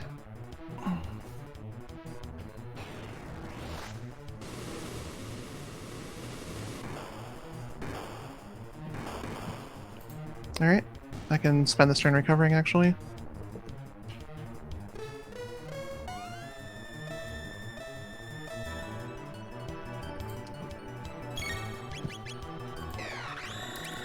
And the results are in. Will we wipe on Lavos? And with 56% of the votes, no won, so we will not wipe on Lavos. 56%, the confidence is real. The fight was tight. The sending all of our channel points was pretty. People have sore fingers in chat. I actually want to get some offense going this turn, so I'm actually going to start triple kicking here. 250 is still kind of perilous for my character, though. That's MP Absorb.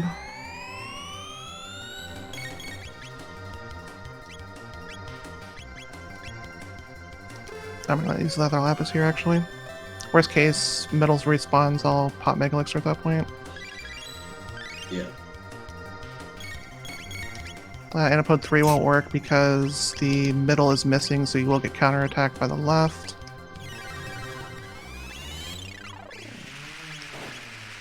Full Ether here.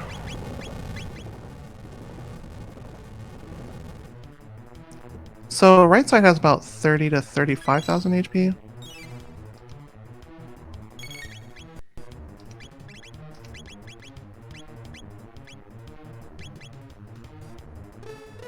I have enough for Blaze Kick here, so I'm actually going to start doing that.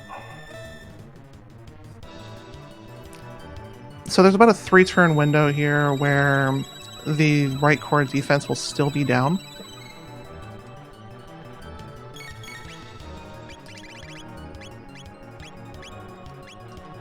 I can haste here this turn too.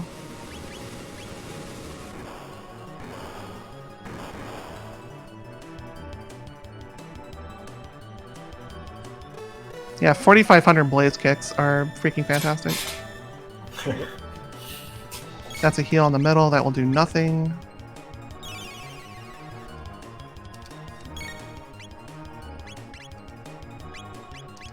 Yeah, sure, cure yourself. The first week I was playing Jets of Time, my friend Zero Light Gaming was doing some practice runs with me, and I was always having a much harder time than he was, especially on Lavos. And then when we start another seed, I'm like, "Oh, you play on weight?" Like, "Yeah, don't you?" I'm like, "No, I'm playing active." He's like, "Well, that's hardcore."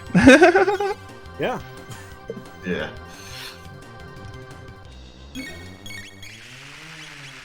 I actually want to go for as much damage here as possible, so I will be casting Ice too. With the middle revived, the left will not counterattack. I actually might not get one cycle here.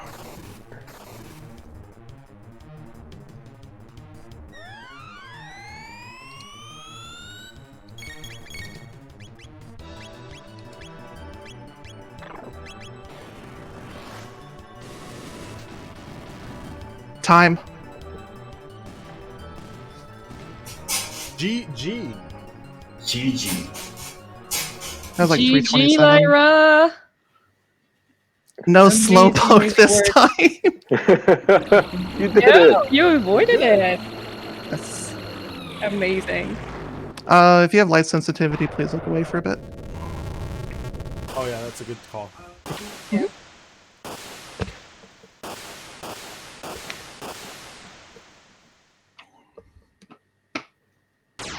Always be in a lighted room, so that way you can help combat that particular stuff. It's safe to look back now, by the way.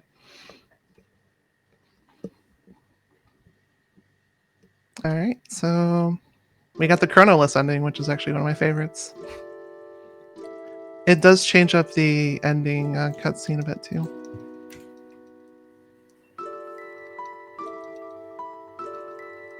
But nobody wants to help you save Lavos. Or save Chrono, rather. Yeah, save Lavos after we just killed him. Yeah.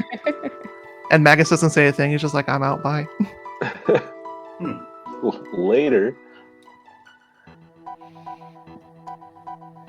After Lavos was so nice to give us a rainbow helm too. Even though you can't menu anymore after the credits are over.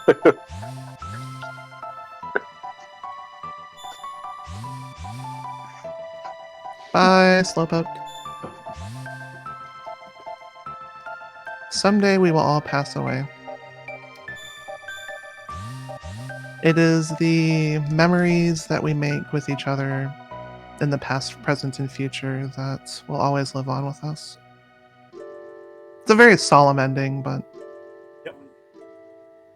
Also, that was the Chrono Trigger that was in front of our friend there at the end of time. Mm-hmm. He's like, wait, you forgot to take this because it was actually still in the snail stop. Like you could have brought your friend back to life. No big deal. I just forgot. Yeah. But he was hiding out in Frog's house. Which means the other two Masamune pieces were on Mount Woe and Geno. People are spamming cats in chat. Can I get from that we're gonna see a cat soon? Yep. I was actually just going to let the credit sequence play because the credit sequence is different than you would normally see. Sounds cool. I will really need to do this quick for the next run, guys.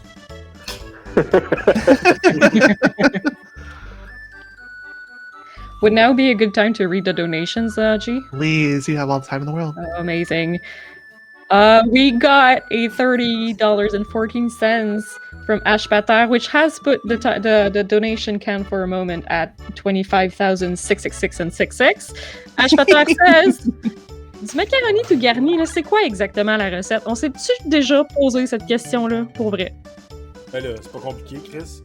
Poutine toute garnie, c'est une poutine all dress. Qu'est-ce que c'est une poutine all dress? Qu'est-ce que c'est une pizza all dress? Qu'est-ce que c'est une pizza all dress? Ben, il y a du pepperoni. Il y a des champignons, il y a des piments, puis il y a du fromage. C'est pas mal ça que tu mets sur ton macaroni tout garni. Je suis d'accord avec ça. Hein? Pas mal d'accord. Sounds good. Moving on. Emile qui donne $20. Un gros merci, Emile. Emile gives $20. Thank you so much. And thank you everyone for still being awake in chat and spamming cats. Like, this is great. I love you all. Excellent finale. Absolutely. And thank you, Lyra, for doing it. 100%. I love how Luca's name is so fitting right now because she was too slow to jump into the portal. The naming convention worked out after all. Yep. So once you talk to the king here, you have to go through a couple dialogue boxes and then you lose control officially. So if you were going by RTA timing, you would potentially cut off here instead. Which this would have went over estimate if that was the case. But we're good now. You get the dreaded RTA slowpoke. Yep. Yep. But like, you still got slowpoked. But it's ineffective because I finished underestimate, Shy. Wait, should the timer still be going until we feed the cat? It should not. Yeah, exactly, Edge. It should have stopped about 5 minutes ago.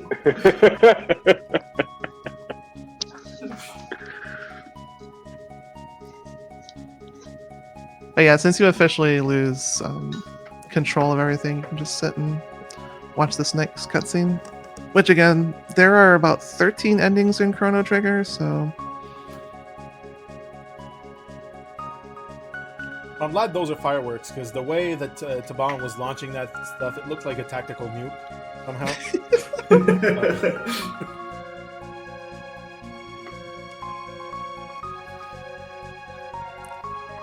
so another way this ending. Sorry, go ahead. When are we petting the cat? We are feeding the cats right after the end screen, and I'll be resetting and going out of Lavos and doing it then. Awesome. We pet the cat several times during the run, if we want to be technical about that. That is true. So this ending does change twice depending on whether or not you have Magus unlocked. If you do not have Magus unlocked, Frog is actually not Frog. He is actually human again. Which he actually looks kind of cool. He still has that green hoodie on though. Yeah, that's the one I got when I did my run. It's great. It's heartwarming. I actually just got that one last night too, now I think about it. When I was doing the test run for the setup. Robo and Robet? It was Trebos. Because I never remember the name. Yeah, Trebos XR. Trebos. Well, it's A and then Trebos, but I don't really pronounce the A all that much. Yeah, but do you know what Atropos or Athropos means actually? No. It means person. Really? It's a Greek word.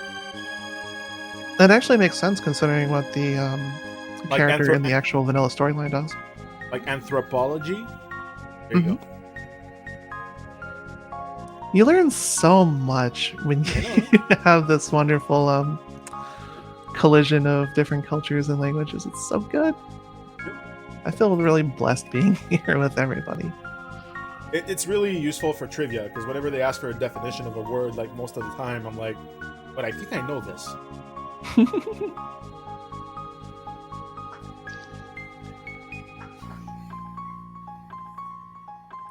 It's also a little bit different than the Mount Woe Death Peak ending too. Now, if you're doing New Game Plus, at this point, you unlock the ability to do the Speedrun Lavos fight, which is another donation incentive I was thinking about popping. But that one, you literally run in with Chrono and Marley, and you basically just fight all three forms of Lavos again. You want to be well leveled for that, though. I don't think 35 would have been enough for that. Because you are taking a one character penalty at that point, but you do get a really fast credits to compensate because they're like, you speedran the game, here you go. But yeah, this tree scene right here is actually one of my favorite endings in Chrono Trigger. This is the tree you would find on top of Death Peak.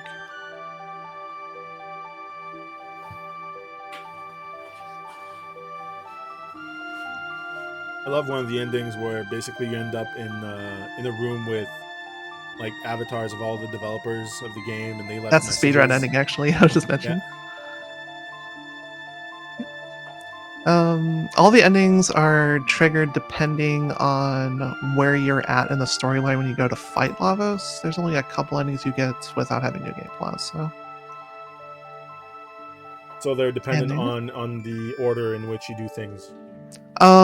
It's depending on what flag set you are in the one second. Now I can reset and go on. Like it'll say like the Millennium Fair or the Queen Returns. This would be where you're going for that ending. So now that we have our wonderful incentive met, we can actually go raise the cat family here. Get the really trippy pathing here through time. Sorry? Where could people find this randomizer if they want to play it? Just in time randomizer. Believe it or not, you can actually use a search engine and find it. It's actually pretty easily accessible. There's also a Chrono Trigger Just in Time randomizer community. I just saved over the Lavos one, but that's okay. Is GitHub still the most up-to-date version of the... I believe so. I think I'm using an older version for this, though. Speed ahead, 1000. Because there's two main. Oh, God. Two I'm glad I just saved. Apocalypse, let's go. You had to sit through that entire cutscene again. No. The cutscene for going through the apocalypse route, though, is really cool looking. Yeah. It's so good. And actually, one thing I wanted to mention is there's two main ways of playing this randomizer. There's the regular one, which Lyra actually showcased just now, but there's a Lost Worlds flag, which is also quite interesting. That's what I've been running personally, and I enjoy it quite a bit. You start off. I haven't tried it yet. Really? You basically start off in 23 AD. You have two characters from the get-go, and you spawn an epoch, and before you spawn, a shop screen appears so you can buy some stuff, and obviously all that stuff's randomized. And you can get a third-party member right away at Protodome, where Robo would be. And from there on out, you have access to the prehistoric age, the dark ages, and the future. Yeah. And yeah, it's actually, I really enjoy that flag, and that's what I started with. But it's way overdue for me to play just a regular Sets of Time randomizer. But I feel like it's more open world, the Lost Worlds thing. I'm actually interested in potentially like seeing that for myself. I might have to like actually do runs of that sometime in the future. So in order to defeat the cats, you need about 160 silver points. Gato gives the best source of it. He gets 15 per fight, and you can one-shot him at this point. So yeah, this is far more reliable than attempting to gamble on the foot racers in the square. But you can actually potentially cheese that too, because you can actually slow the runners down a little bit by running into them. I mean, so you got to beat up the cat before feeding the cat. No, you got to beat up the Gato. It's the Mr. Roboto. No, well, do you know what? I know Gato means cat, but yeah. Yeah, I was gonna say there's another piece of trivia for you. Like, you're literally beating up cat. I'm beating up a giant metal cat because you kind of just see those little ears on top of them that kind of remind me of cat ears. Oh, that's just Razer headphones.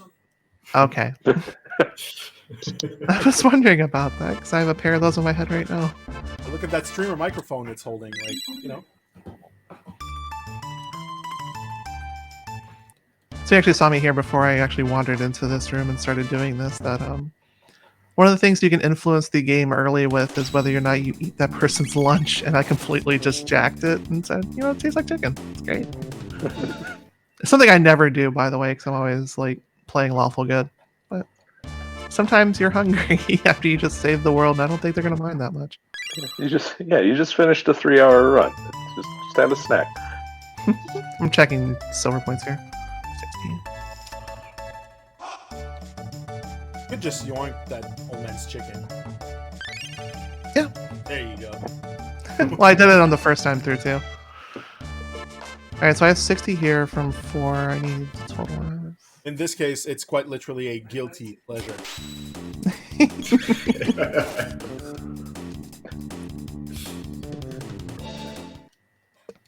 Edge wouldn't eat the chicken, right? I don't know. I think no jury in the world would convict me. They don't have cameras in 1000 AD. What are you talking about?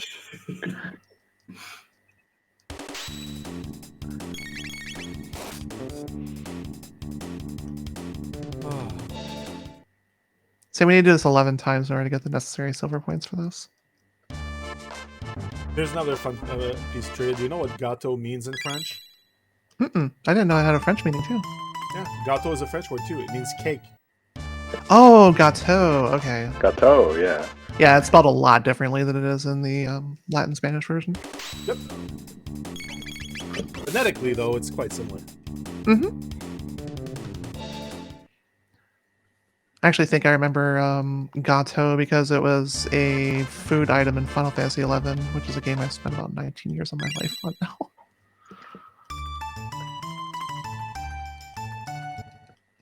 So all we need now is a cake in the shape of gâteau. Let's make it happen for a Chrono Trigger wedding. Let's go. Oh, damn.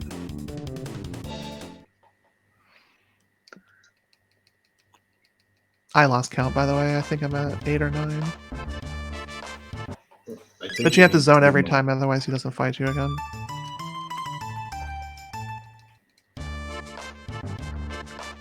All this for the cat. Mhm. Because the people have spoken and donated. Yes. Cat food is not cheap. Nope. 80 silver points. Yeah, like.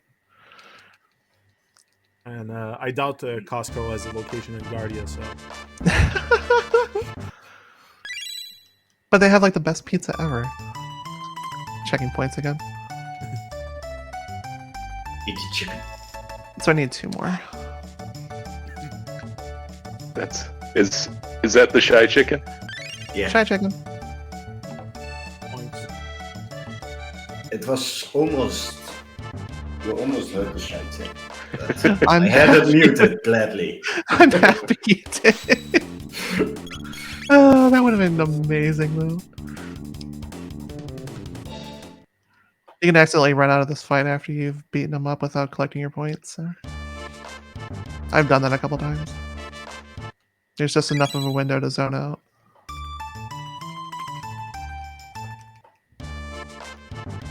If you're doing this early game for the XP though, and you're not worried about the silver points, sure, go ahead and do it. But... There, that's the 11 I need.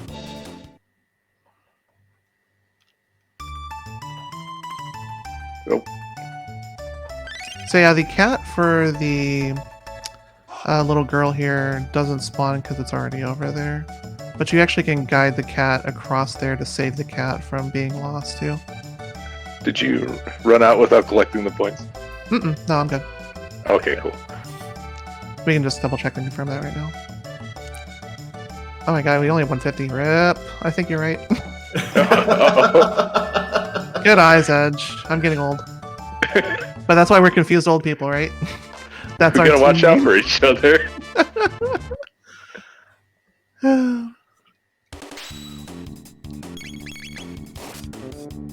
There we go. That's the 165. Next time, eat the robo chicken. Robo chicken. There we go. But nonetheless, let's see the chicken a little bit more again. We have the 165 now. You only need 160, by the way. The 5 is just leftovers. So this is a fun little tent minigame. You can spend points in 10, 40, or 80 point increments. We do the 80 point twice. Once will unlock the mother cat. The second one will unlock the cat food.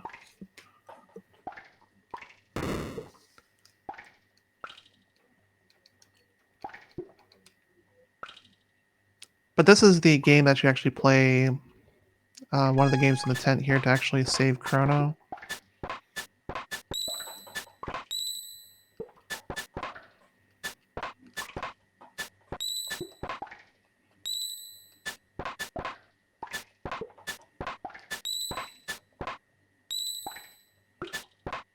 There we go. There's the mother cat. Which actually it looks orange in this sprite, but it's actually white in the house.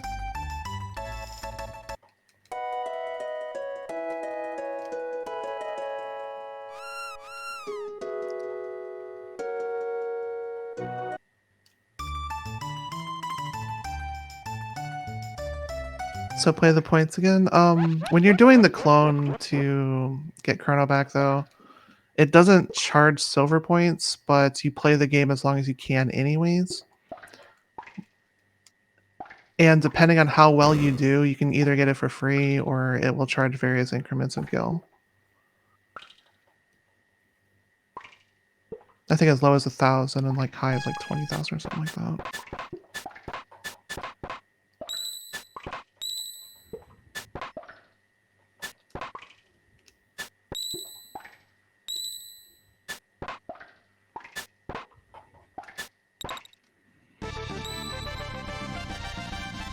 Cat food. Time will be called when we check the cat dish to make sure it's located there. If you do this too early in the run, though, the cat dish will run out of food and they will still run away from you. It's not there, it's upstairs. It really sounds like Time? there's real strat to this. There's technically speed strats to it. It's not using the runners at the fair. But yeah, there's your time call. You've officially completed the run now. Awesome. Thank you, everybody that was here. Everybody that's donated all through the marathon, Shy Edge, our wonderful staff here at NoReset. Thank you all so much. And thank you all of you for being here. Honestly, it's been quite the week for us, but if Ding. we're gonna do it all again, and it's not gonna be soon enough. But with that being said, all good things must come to an end. So we're gonna go do a quick break, play some videos for one last time before we head out for the weekend. And I am completely dead right now. I'm just gonna go and muster some energy to close this thing. But once again, all of you at home here, Lyra and crew, thank you so much. We're just gonna go on a quick break and we'll be back for the end of the show. Alright, love you all. Thank you so much. Thank you. Thank you so much.